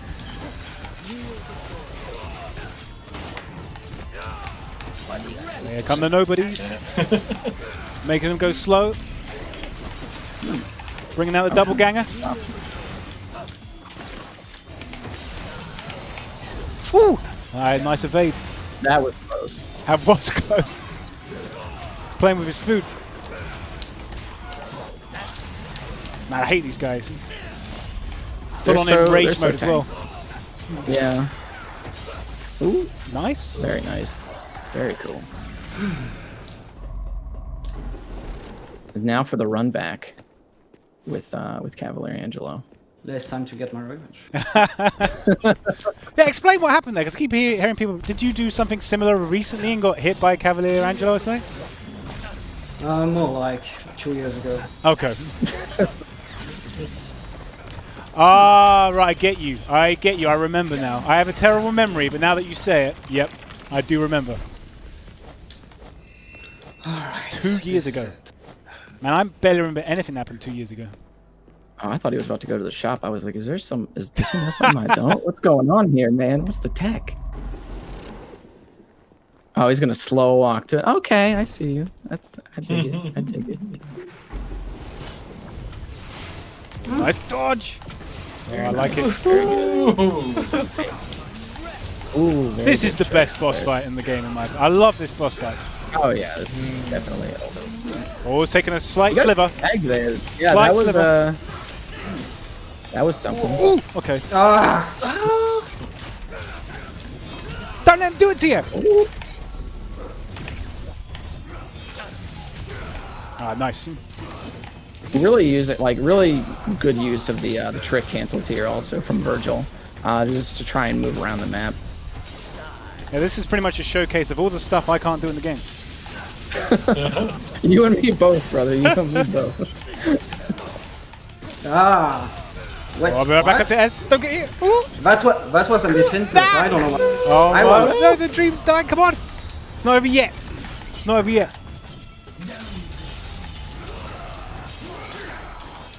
There we go. Very nice. Yeah, really using the parries there on Cavalier Angelo in order to grind some points off of him. Need to get that back up to the S. Good teleport. We're in there. Stagger him. Oh, into the world. Oh, we've gone to World of V. I like it. I didn't expect to see that. すごい。 It's holding the style pretty well, so 見せ技 I じゃ can ん。 definitely see it. But he is going to sacrifice his concentration gauge for Yes. it, so we'll see how that affects what he's able Showing to off here. pull off here. I actually had a strat for this boss if I had gotten no damage up to this point, where I was just going to nuke him with 4 Hell on Earths and then just bank on the no damage bonus. I would have loved to have seen that. Unfortunately, the dream died at the Yeah. end of the Deco, but Man, I would never be able to no damage this. Okay, get in and out of there. Be like water. really good. Yes. Yeah, nice evade. I'm wondering if you're still going to get the S speed or not, because this is definitely a little bit longer. I'm not really. Yeah. Oh, No! Ooh. Oh no! Oh no. めっちゃ減るな。 I just finish him now. Choosing to try and hold a little bit more style here.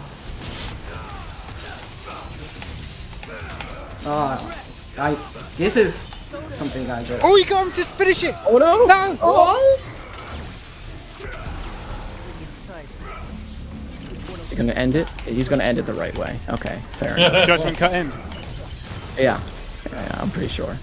He's got to build the concentration though. Something that I did like about Virgil in this game compared to 4 is that you get rewarded for being active in terms of the concentration, whereas he built it very, very quickly by standing still in 4. Okay. 好きやね。 You get Is this gonna a kill lot him? more for. Yeah, I think it might be. もちろん稼げる Yeah. の。 This is definitely Oh, he's living. not my best run. Oh, and we're off the gameplay now. We're off the gameplay. Okay, I could have done much better. It was going very, very well until Cavalier Angelo.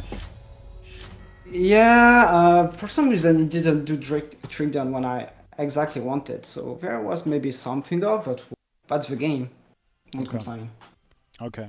That is the game. Well, I mean, in terms, where did it fall apart? Do you reckon, for you? Well, yeah, it's just getting trick down properly. It's not an easy input to get consistently because it's back to forward. So you gotta make sure you're in the right direction. But however, I'm looking at my screen and I got a higher score in my training. Oh wow, okay, this is good. This is good because like you did really well to that point. And like we Walker in Itsuno-san was saying, it's based on the average. It's based on the average. So there's still a chance that even though maybe the boss wasn't as good as you wanted it to be, that how well you did beforehand may have like made up for it. So I am curious to see how this has gone down. The results are ready. Results are ready. Okay, so shall we do it? Are we ready to see everyone? Are we ready to see what the scores are? Drum roll. Here we go. Let's see what the scores are. Oh, that's close, but Cosmic wins. Oh my goodness! Wow! Good shit, yo. Good shit, dude. Congratulations to Cosmic for my taking the God. first Sick Skills す Showdown. ごいね。そんなショットなんだね。本当にね。すごい。 That was almost a tie. Congratulations, man. That's amazing. Dude, So good there was shit, only what Keo. was that? Was 62 points or something in it? I can't remember the exact numbers. Yeah. there. 62, yeah. Yeah, something like 62 points. That's all the difference, man. うん、すげえすげえ。 My Yeah. God. I think it was Cosmic's Well done. Both you guys. performance against Cavalier Angelo at the end. That's the one that sealed it, I think, because that was rapid and you barely took any damage. Yeah. But Makes congratulations, you win the board game. So we'll be posting. I have to pay more for postage now. I'm not sending this to France, and now I have to send it to the US. So I've got to like pay more. Yeah. But you've My won bad. the Bloody Palace board game. I'm assuming you don't have it already, Cosmic. I do not know. Okay, cool. That'd be a nice addition to my board game And then you collection. get all the expansions as well, and you'll get to potentially paint Cavalier Angelo if you want. う So ん。 there you go. That's And then amazing. everything that Matt is- and that is Itsuno high. bought as well. We don't even have any copies of that over here. I've 俺たち got. 持ってないですね。うん I can send you one. I think we've got about. We've got a few left. Let's just say we've got a few left at the Capcom Alright. Europe offices. But Cool. yeah, well, that was really exciting. I'm glad it went down to the wire. It was so close. So we could definitely potentially do more stuff like this again in the future, I think, because this is quite exciting. I enjoyed that. That was awesome. Yeah. Yeah. That was awesome indeed. Like there was a lot of players that would put a very, very good show. So I hope they will be getting the chance to play here too. It was close enough for like one day have a rematch, I think. 62 Oh, yeah. points isn't enough to, it's not like it wasn't a complete like sweep. Definitely not. Definitely not. That's what you want to see, man. Yeah. It's absolutely what you want to see. 100%, 100%. So Walker and Itsuno, what did you think of that gameplay? どうでした？いや、この短い時間でこんな盛り上がるんやったら、次作るときはこういう短い時間でやるタイムアタックモードをつけた方がいいかもね。いいな。すげえ面白かった。 Oh, it's amazing. It was amazing. So I'm saying that, frankly, it was such a good time. It was such a good time to, in such a short span of time, that it seems like it would even make sense, like maybe down the road to when making another DMC game, to add some kind of mode that really like amplifies it. It was amazing. No, 100%. I think if ever this was something that you thought about, including in like a development way, then I would love to see it. That would definitely be awesome. That would definitely be awesome. Okay, but that is all we've got time for in terms of part 2. So we're going to say goodbye to Kyo and Cosmic now. So we can go back to that scene. So yeah, thank you very much, guys. What's the time where it is? What's the time in Delaware and France right now? It's nearly 8 a.m. here. Wow, you've definitely been burning the midnight oil. Hey For man, me, it's it's like Susie said, I wouldn't have missed this for the world. So Well, I've always enjoyed your the stuff you do for like Games Done Quick, and you're like the speedrunner guy for DMC, and I love the fact you always have the Run DMC T-shirt on as well. That's man. look at that, Run DMC. That's so sick. Nice. Yeah, Run that's a hell of a cool card. And Kyo, thank you very much for joining us as well. But that's all we got time for part 2. But we'll be back in 5 minutes for part 3. We'll be announcing the competition winners for all the competitions we've been running on Twitter this week. So we still got one thing left to go before we end the stream. But thank you very much, guys, and you'll be back in 5 minutes' time.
Hello and welcome back to the SSkills Showdown. We just saw Kyo versus Cosmic facing off in Devil May Cry 5 with Virgil, and Cosmic took it home for the USA, so congratulations to Cosmic. But now we're at the final part of the stream. We are going to run the competitions. So this week on Capcom Fighters Twitter, we've been asking 3 questions. And we've been asking people to send answers, and the best answers are going to be reviewed now by Walker and Itsuno. And we have 3 signed copies, the Japanese version of Devil May Cry 5 Special Edition on PS5 to give away to the winners. So we're going to bring back Matt and Itsuno now. How's it going, guys? All right. What's the time in Japan right now? How late is it for you? It is 9:55 p.m. Okay. So it's getting late for you. Hopefully we'll still be able to finish in time so you can still catch the last train home. Hopefully. Yeah, luckily I can just walk home. But Itsuno-san's last train maybe around 11 something. Okay, cool. ね、多分ね、Itsuno-sanの終電は多分11台だろうな。そうですね、11時25分ですよね。そうですね。だからそれまでに終わるようにしないとなと。Go. Okay. All right. So we're gonna go over the competitions now. So if we can get the first graphic up for the first question that we asked. Okay. So look at the answers for this one. This question was. I'm just bringing it up on my computer to make sure I get the right one. This was yes. Devil May Cry 5 has a motorcycle weapon in Cavalier. What form would your devil arm take? So these are all. We had about, I think, over 300 submissions for this question, but I've shortlisted them to these 10. So Matt, if you and Itsuno want to read these and pick a winner. All right, we're gonna read these. Well, I'm gonna have to move for a second here. Right, move the computer closer to me so I can read it. I sent you an email with them as well, so if you brought that up, that would be the same. Yeah. どういう基準で選ぶ？ね、どうしましょうかね? Well, first of all, let's think about this. So, what would make the most sense in terms of what is it we're looking for with this? Like, what would we want to pick the best one based on? You know, what are your thoughts on that, man? I just think the most kind of creative and the one that would kind of fit into Devil May Cry the best, potentially, I think. The most creative one.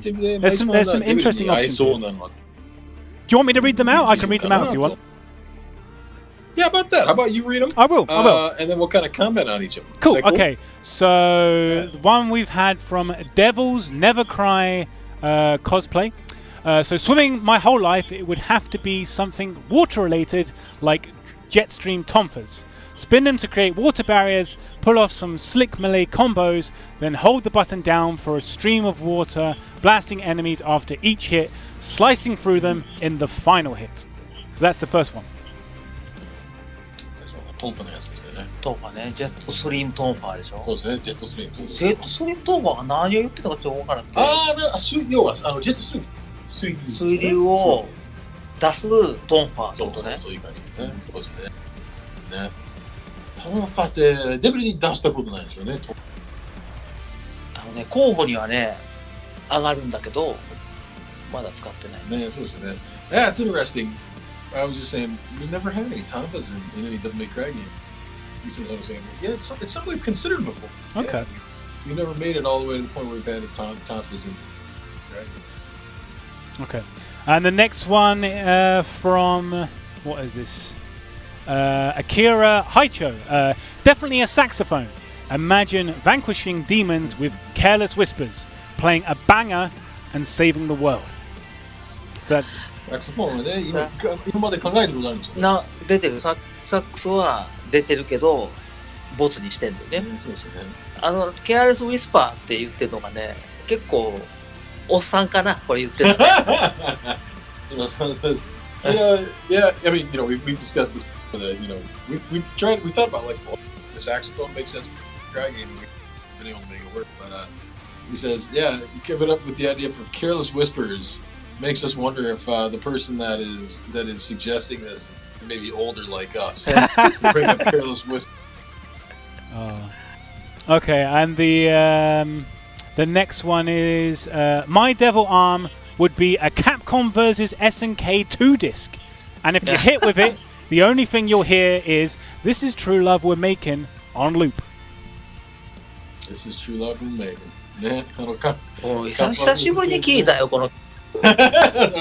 一応聞きますね、そう聞いた。あ、この曲のことかと思って。そう。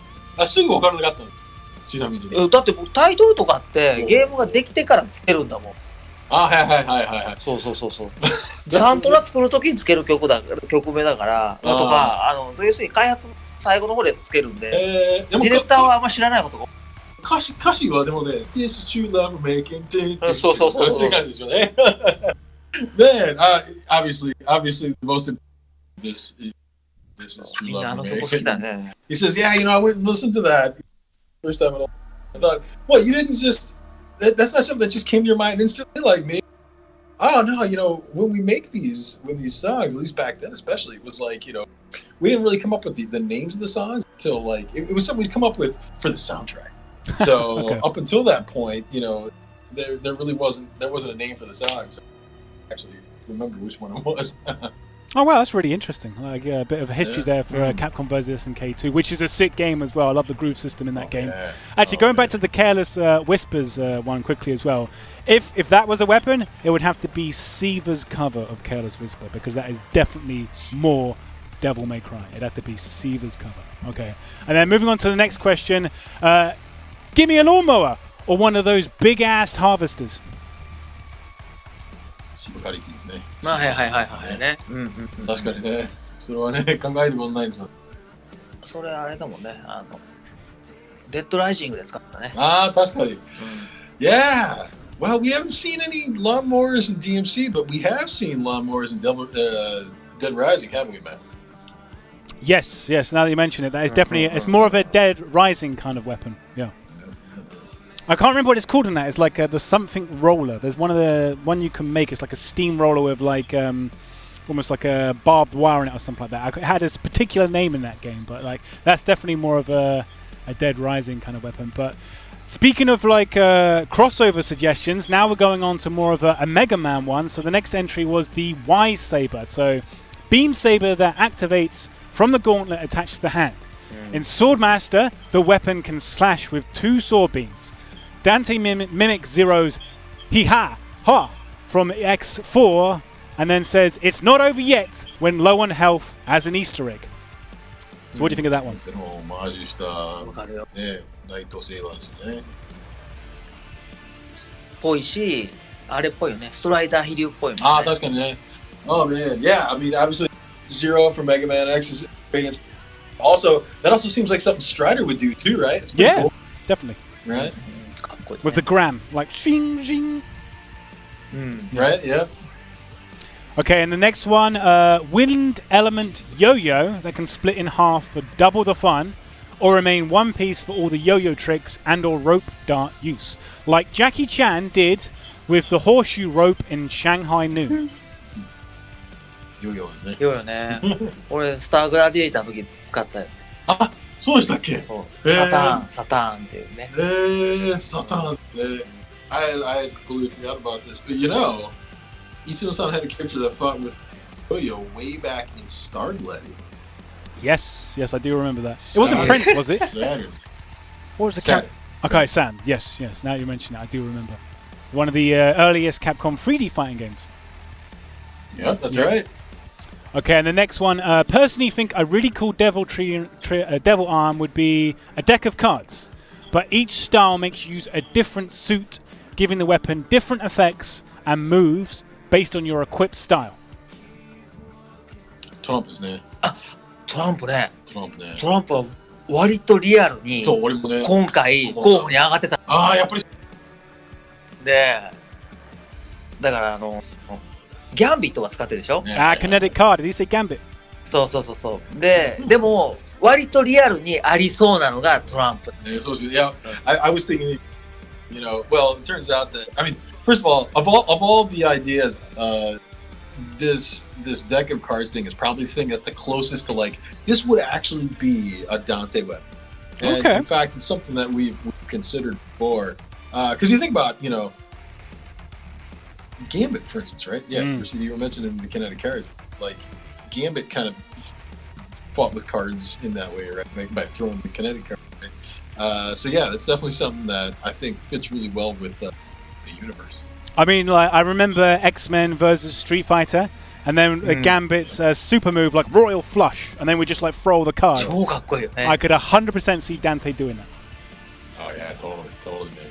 ギャンビットがいなかったらもしかしたら今回使ってたかもしれない。 He says, you know, maybe if Gambit never existed, we may very well have actually like put that concept into the game. Marvel beat you to the punch, unfortunately, on that one then. Exactly. Okay. Okay.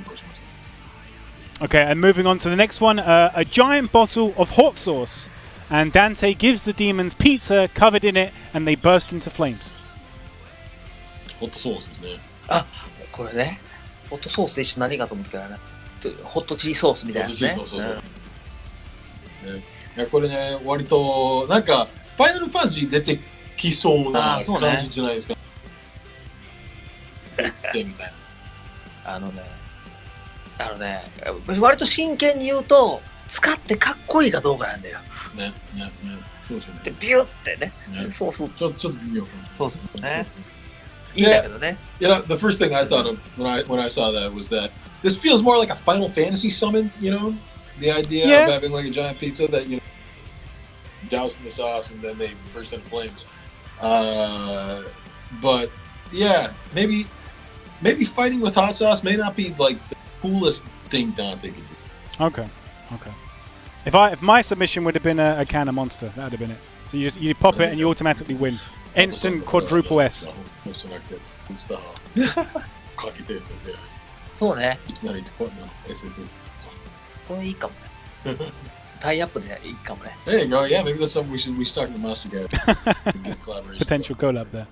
Okay, and then moving back to the questions. So we've still got 2 more to go for this one. A giant baseball bat that also creates blazing baseballs to shoot at my enemies. After hitting an enemy, it comes back to you, and if you time your swing perfectly, it's going to deal way more damage, but the ball will also be faster, so timing to hit that swing would be much harder. I think this one sounds a bit like a God's Hand weapon. バットですね。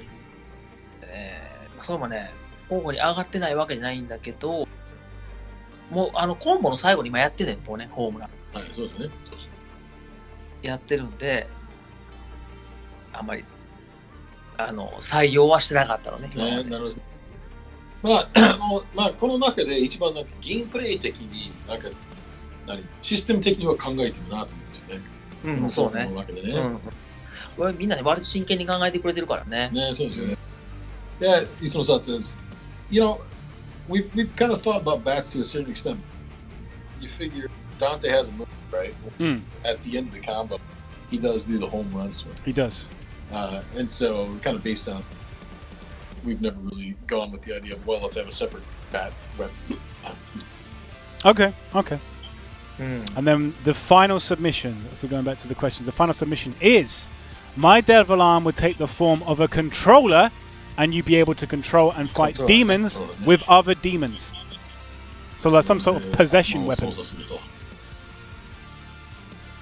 本当にコントローラーな。まあそうですね、はい、そういうふうに、はい、ダンテがコントローラーで使う。これいいか悪いかって言ったらかっこよくはないが。そうですよね。まあ、適応なのは面白いと思うんですよね。まあ、V がね、まあね。This was interesting, you know, I mean, again, maybe Dante holding the controller in the game wouldn't be the coolest looking thing, right? But the idea of, like, being able to, like, kind of possess a demon is pretty cool, right? And I think to an extent that's kind of been done with V, right? Yeah, I'd agree. I think you could probably argue that, well, there's kind of a deeper thing you could do with possession. Okay. Plus, I think Dante, he's more likely to have an arcade stick. He's an arcade stick guy. I don't think he'd use a controller. If he's going to possess enemies, he'd be 6 buttons. そっちの方がかっこいいね。That makes sense. It's a good point. Okay, so that was the 10 submissions for the first question. Now you guys have got to pick a winner. Which one did you like the most out of all of them? その重厚の中でお願いします。好きなのかね。まあ一番リアルなのはね、トランプでしたよ。トランプね、そうなのよ。だから本当に候補に上がってたのは、割とリアルに候補に上がってたのは、サクソフォンとトランプなんで。でもね、まあ、そこにギャンビットがいるしね。ね、そうですね。でも本当にね、真剣に考えてくれてたのが、ジェットストリームトンファーの人と、ロックマンゼロっぽいそのソード、ね、そうですよね。そうですよね。ガントレットソード。確かに。この2つはね、割とね、真剣に考えてくれて、どっちかかなって。ね、いや、いい、そうですよね。You know, going back and forth about it a little bit, we were talking about how really, again, the two that you know, we've pretty much, we actually have considered before, two that really make the most sense from a setting point is the cards, the deck of cards, and the saxophone. But you know, again, the saxophone we've never really been able to find a cool way to do, and then deck of cards again. Gambit's already, you know, a character exists, right? So Itsuno-san says, really, then I think the two that have put the kind of most thought into them then become the Tonfas and the Zero or the Mega Man Zero light bleed thingy. Yeah. Right? It's probably down to those two. Okay. どっちでも。じゃあ、まとめなんで。最後、その2つまでは。He says, look, I put it down to those two. No, you got to make this. He's narrowed it down even further. One of you's got to pick one.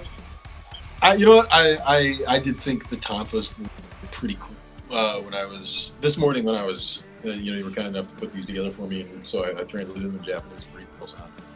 Yeah, I thought the Tonfas were a really cool idea, especially with the jet stream. You know, the idea that I like that because the idea also being, again, this was another one that actually had this nice gameplay concept in it where, you know, you attack with the Tonfas, but then so if at the end of the combo, if you hold the button, then you can get this extra you know, jet stream that comes out and pops the enemy backwards and stuff like that, right? So slices the enemy. So I did think that was really cool. So yeah, let's go with the Tonfas. Okay, so if we can bring back the question screen a set so I can remember who it is who's won. Okay, so that was don't know how to pronounce that. I think it's like Venteraqua Devils Never Cry cosplay. So congratulations, you have won the first signed copy of Devil May Cry Special Edition. So I will contact you later on Twitter to get your address so we can post that one off to you. But we still have 2 questions left to go. And I think the next one's going to be a lot quicker because it's a lot shorter answers.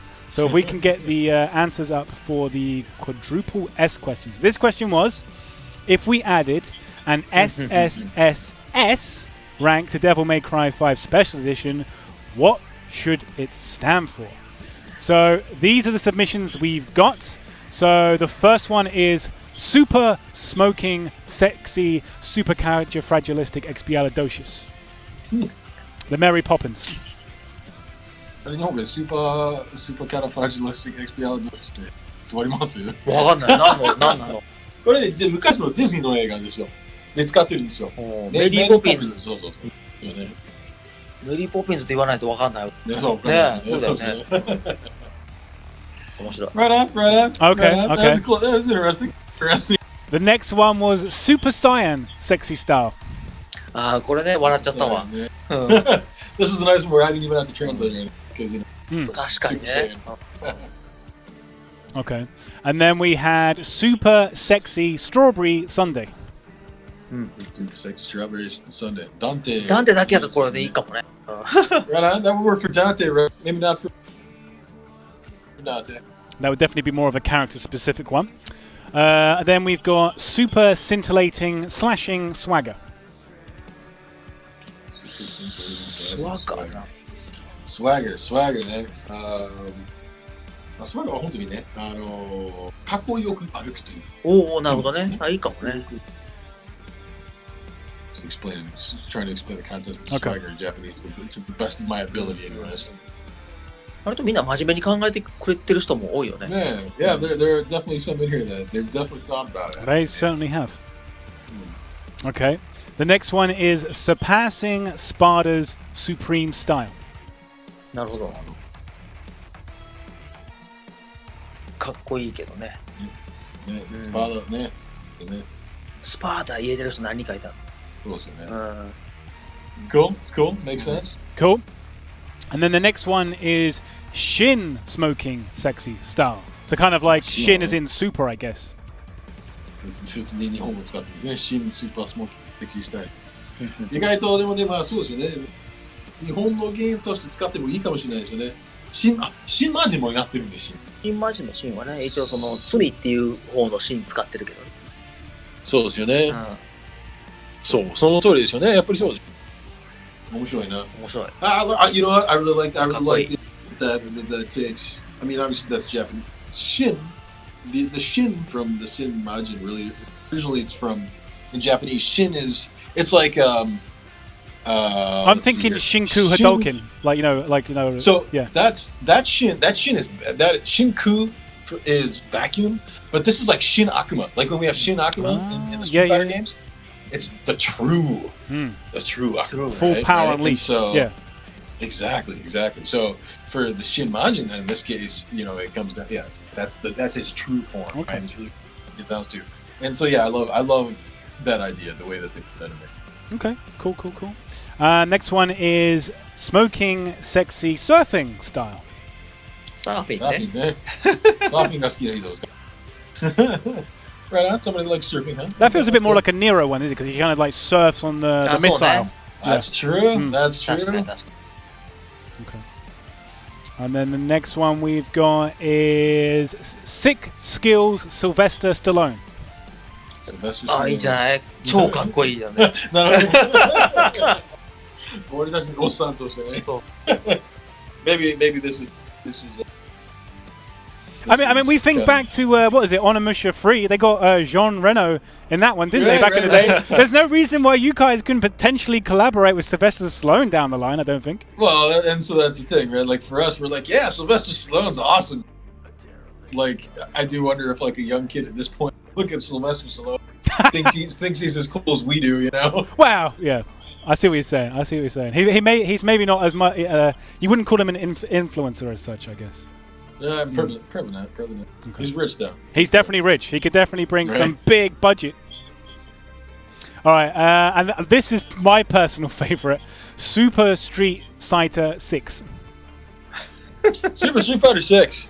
Super Street Fighter 6. サイター。 Yeah. サイター。 Cider.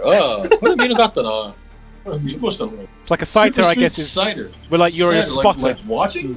I guess, yeah. Like watching? なるほどね。そういうことですね。見るんですね。Right on. Okay. And then the final one we've got is Super Sexy Sparta Spank. Super sexy Sparta ス spank. パークって何？ So spank. Like we're talking about like spanking someone's ass or something, right? Going for. Say again? Or is there some other? What is the meaning of spank in this context, Matt? It's gonna have to basically decide like that. if you remember God Hand. Do you remember God Hand? Okay.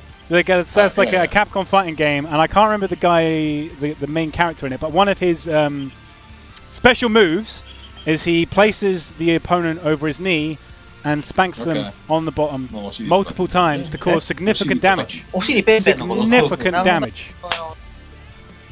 Gene, that was it. Gene. Right on. Okay. On. I like that you keep going back to God Hand there. I did. That's the second time I've done it. Mikami-san would be very proud. Okay, but that is all 10 submissions. So you have to pick now which one wins the second competition. じゃあどれ選ぶかって。まあ俺割と新スモーキングセクシースタイルはいいなと思いいんじゃない？うね。うん。そうですね。いや、これがね、これ日本人の感覚で決めてないのよ、毎まあ回。もちろんそうですね。まあ当然そうですよね。海外の人は当然新って言ったら全然見るから。ネイティブの人が見てかっこいいと思えることは毎回選んでるのね。そうですね。でもそれで新かっこいいってみんな感じるんだったら全然それでいいと思ちなみにね、でもね、じゃあ、いや、新マジン、ねうんまあ日本語で、まあ俺もね、ゲーム作って、まあ日本語で新マジンにして、それで、まあ最初ね、まあいや、新マジンにするか。英語でね、英語で新マジンにした、経緯って、どうだったんですか？いや、僕、新 DT っていう話でしょ？新 DT ね。はいはい。それは、だから新って、本当罪っていう意味なんだけど、そうですよね。そうです。人間すべて罪をね、背負って生まれてくるって言うじゃない？だから、そのデビルトリガーも、要するに悪魔として現在をね、背負って生きてきたみたいな意味で、日本だと結構かっこよく使うのよ、罪っていう言葉をね。おー、なるほどね。ほかっこいいのよ、罪っていう言葉がね。なるほど。だからそうかなと思ってしたんだけど。Well, I mean, frankly, I think the Shin, super smoking sexy style makes a lot of sense, especially in the context of the game. And frankly, you know, as they mentioned in the tweet, that it harkens exactly to the Sin Majin DT. Okay. And so I remember when we were making the game, making DMC5, and you know, of course, we made the game in Japanese in terms of, we talk about the gameplay concepts and stuff. We always talk about it in Japanese. But in terms of coming up with like a story and a lot of the lines and even this Sin Majin here, Itsuno-san worked with some people in the West who what he always wants to do, especially for these games, is not come at it from a Japanese perspective, but try to come at these things from a Western perspective so that it makes sense from the beginning. It's natural from the beginning for a Western person. And I always just kind of made the connection that, sin is just shin. You know, the English sin is just the Japanese shin. And he says, well, no, I mean, what it kind of comes down to is, you know, obviously we did have shin, but for the Sin Majin, you know, sin, frankly, that word sin in Japanese, the concept, in Japanese we would say tsumi, okay? Tsumi, Okay. for sin. It's a concept that, you know, it's kind of used, you know, maybe it's used in like death metal and that kind of stuff, but there's this kind of like, there's like a cool connotation to it to an extent, you know? And so that being the case, then, you know, he was working with Western writers. That's what he came up with, this sin. And you know, the idea that, you know, it is a demon, right? Yeah. So it kind of makes sense that you would include this concept of sin. Okay. So yeah, let's go with that. Let's go with the sin for smoke.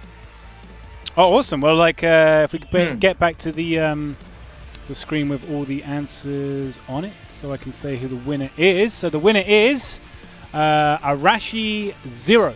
So congratulations, your Japanese-style intro to that. The Japanese-style intro is what paid off, so well done. So we'll be posting the second signed copy. So this is signed by Matt Walker, Itsuno-san, and is it the battle director? I forget. What is it? Kumabe-san, yeah, the lead planner, the lead game designer on DMC5 SE. Yeah. So you get the full like holy trinity there, like the best signatures to have from the Devil May Cry development team. So congratulations on that one. And we are moving on now to the final competition, which I believe the question was, if you could design a new boss for Devil May Cry 5 Special Edition, what form would it take? So what form would it take? And the first entry is merge the two sons of Sparta into one being with 8 wings, 4 arms, with 2 head. Each one has 4 eyes, 2 arms, with each one holding the swords that was given by their father. The other 2 will use the secondary weapons from Dante. The feet will have Balrog. So this is very specific. What do you think of that idea? Very specific. まあ、ダンテとバージョンが合体したやつね。それで頭2頭あってね。羽8枚あってね。そうですね。そういうのね。大丈夫です。ね、細かいんですね。細かい。ちゃんと細かいんですよ。結構みんな真剣に書いてた。そうですね。そうですね。1個だけふざけたやつだった。あとこれだと戦えるのはネロしかいないんですよね。いや本当ね。ネロまあレディとトリスですかね。まあダンテと勝てないよ。勝てないでしょ。勝てない。You think about it, if you have Dante and Virgil together, that means that the only people that can fight them, Nero, Lady, and Trish, right? And potentially Lucia, right? So I don't know if those guys can take down if it's Dante and Virgil together in one being, that might be too powerful. You're saying it's like an apocalypse scenario right there. There's just like that's instant credits, game over, GG's. I think so. Okay. Wow. Okay. Maybe too powerful there. Maybe we start off with a very strong one there. But next submission is a Janus kind of demon, made of different faces, but each face represent a memory of the opponent. So Mundus, Eva, Sparta himself, the bullies, depending on who is fighting. And the creature lures its victims by using these people's voices like sirens with the sailors to eat them. So what do you think of that idea? 顔がいっぱいあるよ。なんかあれだね、みんな集大成みたいなやつ好きだね。ねえ。でもね、まあなんか昔のね思い出にもついて顔を声で呼び寄せるテーマ。トリッシュはもともとそういうテーマで作ってるんじゃないかな。そうでもない。トリッシュですね。要はトリッシュが、ダンテのお母さんに似てるという設定は、そうね。あれはまあもしかすると違うかもしれないですけど、なんかあれはどっちかというとなんか意図的にっていうか偶然なのか。いやいや、あれはもう意図的だと思う。でしょうね。そうです。銀河鉄道999だ。なるほどね。It was a cool concept, right? And the first thing I thought, いいアイデアだ。ね、いろんな顔のやつね。I personally, the first thing I thought about was when I saw it was, I feel like kind of Trish was kind of born from that concept, right? You know, the idea that's a good point. Trish looks like Dante's mom. Right? Yeah. In that, you know, it makes a lot of sense that there's something, a similar kind of, you know, lulling Dante into a false sense of security. That's definitely like a significant plot point of the first game for sure. Right.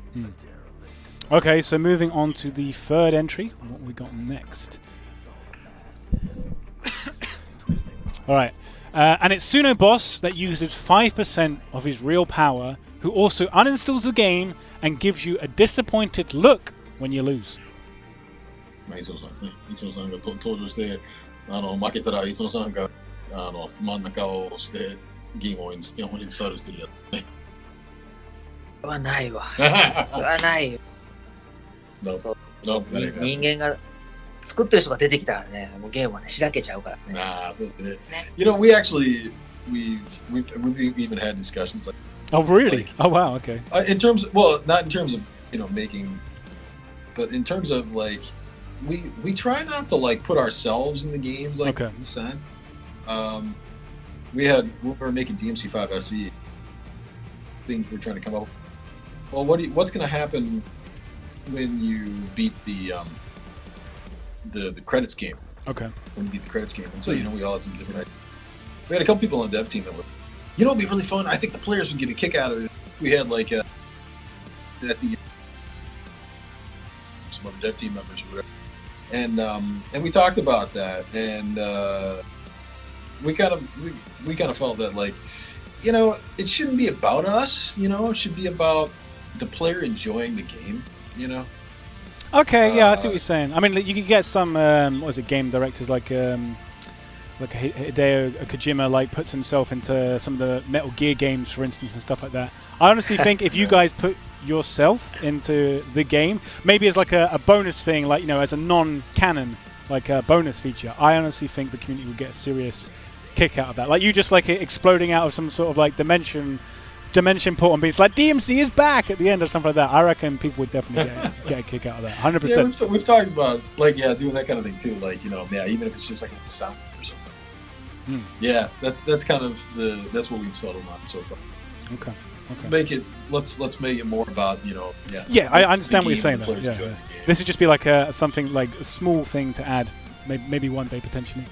But next one is I think a boss that you don't fight directly but compete with would be fun. So like have a fight between two characters where you have to outstyle each other. First to triple S or the longest lasting triple S. Phases would be different weapons or enemies. A Nero v Dante. A Nero versus V. I'm getting this wrong. A Nero versus Dante. That's throwing me off. With banter would be sick. So like having Nero and Dante just like smack talking each other in that that concept. I like that idea. 普通に直接に攻撃するボスじゃなくて競争する。はい例えばじゃはあダンテとネロが競争して誰が一番マッサージポイントを今日のやつみたいにね。ね、そうですね、今日みたいなやつで、そうするとまあ要はじゃあネロとダンテがずっとお互いからかったりするっていうのは楽しいかもしれないな。いや、これはねちょっと面白いなと思いました。We both thought this was a really good idea. You know, I love first of all, yeah, the idea that it's different. It's not just a boss. It's it's a different kind of play. Yeah, it's a whole concept. And I did love, especially finishing it off with. So let's say it's like Nero versus Dante, in which case, yeah, they be kind of trash talking each other. It's happening. Yeah, I like the fact that you wouldn't necessarily have to kill the opponent. It's just about outstyling them, which has always been at the core of DMC. So that I think that is a sick concept. So shout outs to Really cool. that submission. But moving on to the next one, which I think is number 5. We're easy. The coolest idea for a boss I can think of is a Dante, Nello, Angelo for Virgil to fight. A sort of what if the roles got switched boss. So how would he work, or would he just be the same? And if we do Dante, let's do Nero 2, because Nero Angelo is too good of a pun to pass up. ね、ネロアンジェロね、あれこれもいいなと思う。両方とも確かにね、ネロアンジェロね。ネロのネロアンジェロか、ダンテのネロアンジェロね。ね、まあ日本語でネロアンジェロはどうしてもネロですね。そう英語だと違うんだよね。L か R かってね。よかったと思うんですね。いや、いいアイデア。This is cool. This is a かっ great こいいよね。It's cool. It's really cool. And we both thought it was really.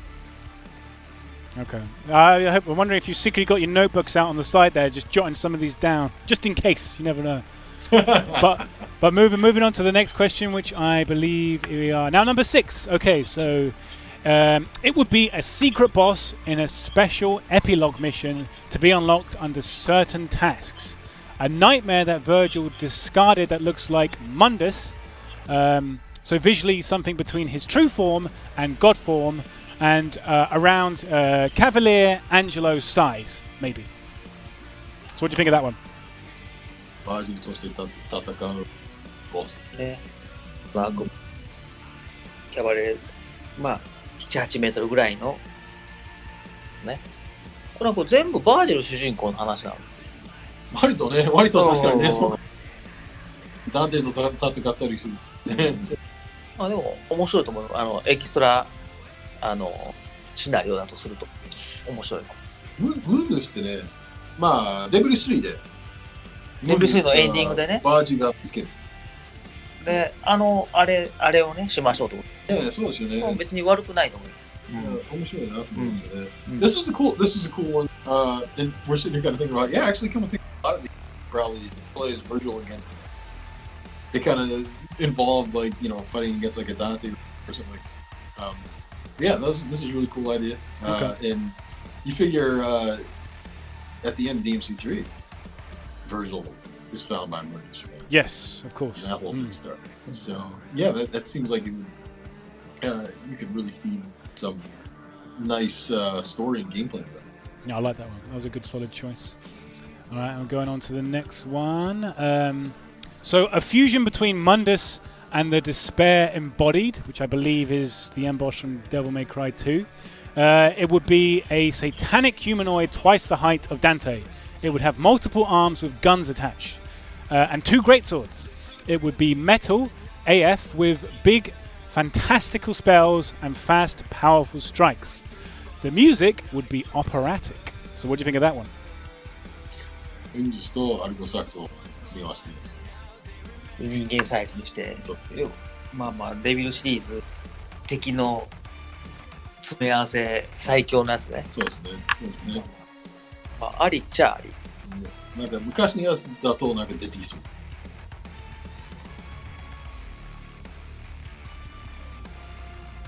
We're in fault on this one. 結局2の最後人間サイズでエンボディとか結局まあそれっぽくなっちゃう。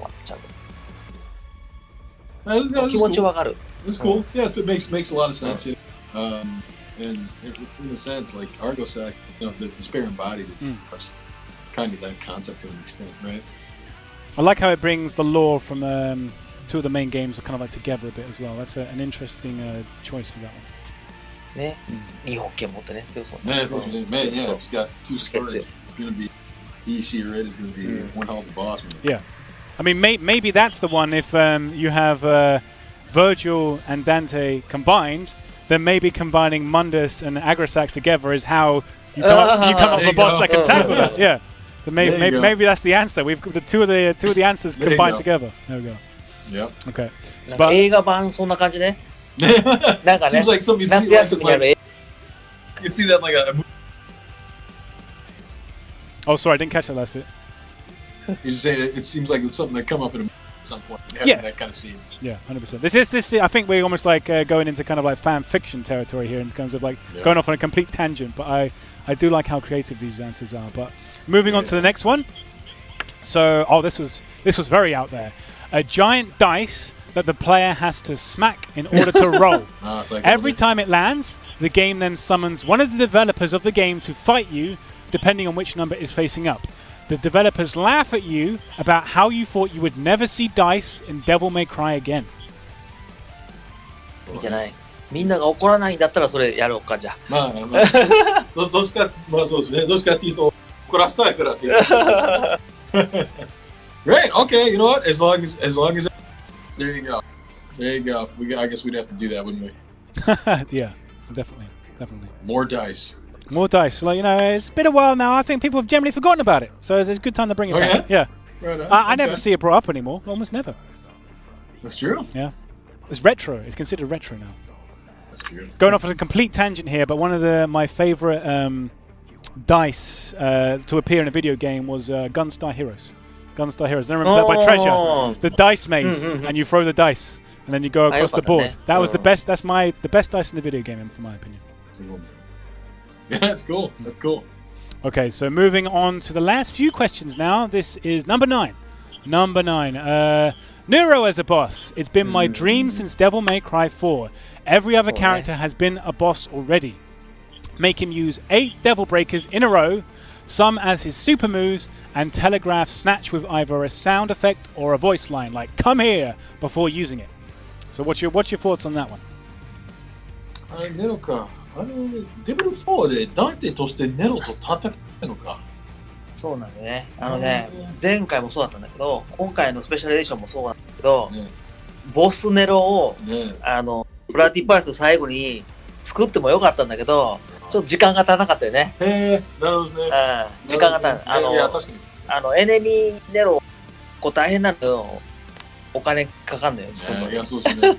Well, you know, Nero's an interesting one. Like Nero, the gameplay against Nero would be really good, right? But we'd want to do it right. Okay. To be completely honest. So for DMC5 SE here, when we were talking about, okay, well, what are the stages to be? How many stages would it have in the scenario? Bosses would be. We had a lot of back and forth. And originally, one of our ideas was, well, wouldn't it be cool if you could fight against him at the end? And we looked into it, but in the end, we didn't feel that we had enough time to make something kick ass. So we went with Dante starting out the fight as Shin Majin there. みんな欲しいんだよね、やっぱり。And of course, everybody, you know, Bloody Palace there, and that's another thing that to get him in Bloody Palace, or like I said, just yeah, we would want to have more time. Okay. So it's one to have on the back burner for the time being. Yeah. Okay, and then we're coming on to the final question now. The final question, and this one was short and sweet, but I thought it was a cool concept, so it's one of the ones I shortlisted. But a QB, a 9 tails. So with each tail somehow representing a circle of hell. So there's 9 circles of hell. And there's 9 tails on the oldest QBs. So I thought this was a cool fusion. So what do you think of this one? あれキュウリってなんかあれなんていうのキツネの。いや、そう、分かってんだけど。なんか出てきたっけ俺はっきりわかんない。どこで出てるか。狼とか出てないよね。出てる。ああ、出てるかもしれない。あ、でもわかりますよ、キュービーは。うん。ねうんうん Matt, do you remember if there were any QBs like that in, say, old Kami? I can't remember if there was a nine tails. I want to say there might have been a fight like that. I remember the final I mean, boss being obviously- like a sphere with like a hand that came out of it. I can't remember what it was called, but Oh, yeah. That was cool. it became with a Y or something, I think. なんでみんなよく知ってるね Want to ask the Yeah. stream chat. Stream chat. Was there a nine tails in Okami? Has anyone played Okami? And was there a nine-tailed fox QB in Okami? I can't remember. I honestly can't remember. Oh, apparently yes. People are saying yes. End boss it was, of but the it's- second so it's chapter. okay. Mm. Ah. ティアンとちょっと違うから。あ、そうだ So ね。 yes, you are correct. オッケーオッケー Cool. オッケー That's cool. はい。 Cool. All right then. Alright. So 10 answers for that question. じゃあ、 What one are you going to pick as the winner? これね、競争するやつと、あーそうねあれがたで、あと、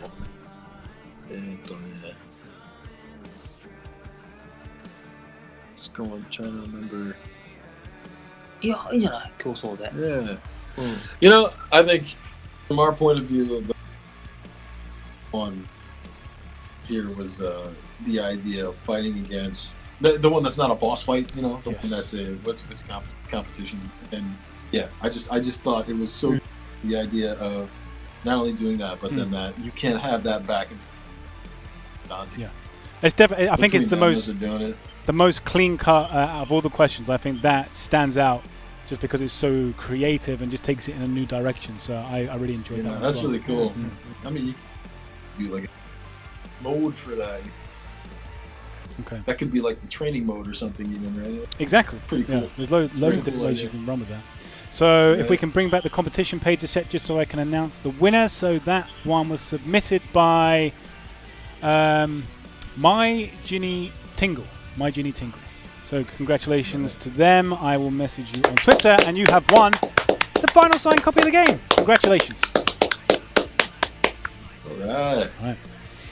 All right, but I believe that's the end of part 3 now. So that's the end of the stream, pretty much. How do you think that went? You enjoyed that? What was your man, favorite that was a part? ton of fun. What was your favorite part? 面白かった面白かった。そうですよねうんで、一番好きなところと、なんでしたはい、今日ね。今日の中で。いや、それは二人のね、競争ね。競争ね戦闘さらに結局ね、そんなにね、そあんなに近いっう。いてやすげえね。だったらスコアも見たかったねっていう。ね、ね。もしかしたらエキストラボーナスの方の差かもしれないしね。ああ、確かに確かに。で、I mean, blast, right? レッドスタイリッシュかな。もしかしたら内部的なスタイリッシュボーナス仕込んでるやつがいくつかあって。ですよね。そうそうそう。それかもしれない Give the chance to have Cosmic go play against each other like that, and to see. I mean, first of all, the game was a ton of fun to watch, and frankly, both of them did a fantastic job. Commentating. It was so cool to hear their insights on all that stuff. 100%. Frankly, they're more insightful than we were by a lot. They would definitely destroy but- me at the game. Not only that, but man, to have such a small difference in the final result there, it would have been a ton of fun to see the details on the point screens there. Yeah. To see if perhaps like if maybe it came down to like the bonuses, you know, the stuff like, you know, so even there's some silly point bonuses in there, right? Yes. But like it could have come down to that for that matter. I mean, 100-point bonus would have like swung it the other way. So that's Right? so damn Exactly. close. It's amazing. Mm. right? Yeah, Down that's to cool. literally down to the wire. Literally down to a full-on wire snatch down to the wire. I like that. That's great. It's great, man. You Alright, did so- a good job in planning it all, man. Oh no, I mean, working with you guys, like, it makes me want to do it. Just because out of all the development, you know, R&D teams at Capcom Japan, I enjoy working with you and Itsuno-san the most. You're so easy to work I with. think I think we definitely gotta give a shout out to Rich. Oh, 100%. And We're bringing him on. And the crew, because oh my god, like the last time we did this, we tried our best, but I feel like the quality could have been better, right? But man, like he just knocked it out. Him and his guys just knocked it out of the park. Richard, come over here. I feel like you guys have really gotten a wonderful setup on here for being able to do these, frankly, long distance streams. This was amazing, man. Yeah, and the fact that we're literally doing it from Japan to Europe and the US as well. Here's the man in question, Richard Denton of Visual Platform. Right. Yeah. A social distance fist bump, man. Thanks very much. They always bring the stream solutions. These guys always bring the stream 今 solutions. 日の MVP はね、マット・エドワーズさんで、ね、そうですね。面白い番組考えて But the MVP of the night, Yeah, 100%. There you go. There you go. Okay. Well, that concludes the stream. So one thing I just wanted to say at the end. So obviously you're still in Capcom Japan. You're still part of the R&D teams. I have no idea what you're working on next, but I hope that this dream team right here sticks together. I hope both of you. I hope we get you as director and producer on whatever happened next. Because like this is the dream team. Thank you very much for the awesome games that you both create. 何作ってるかわかんないですけど、ぜひまた2人で、はい何かコラボしてほしいなそうねと思うんです。出たいですね。Cool, man. Awesome.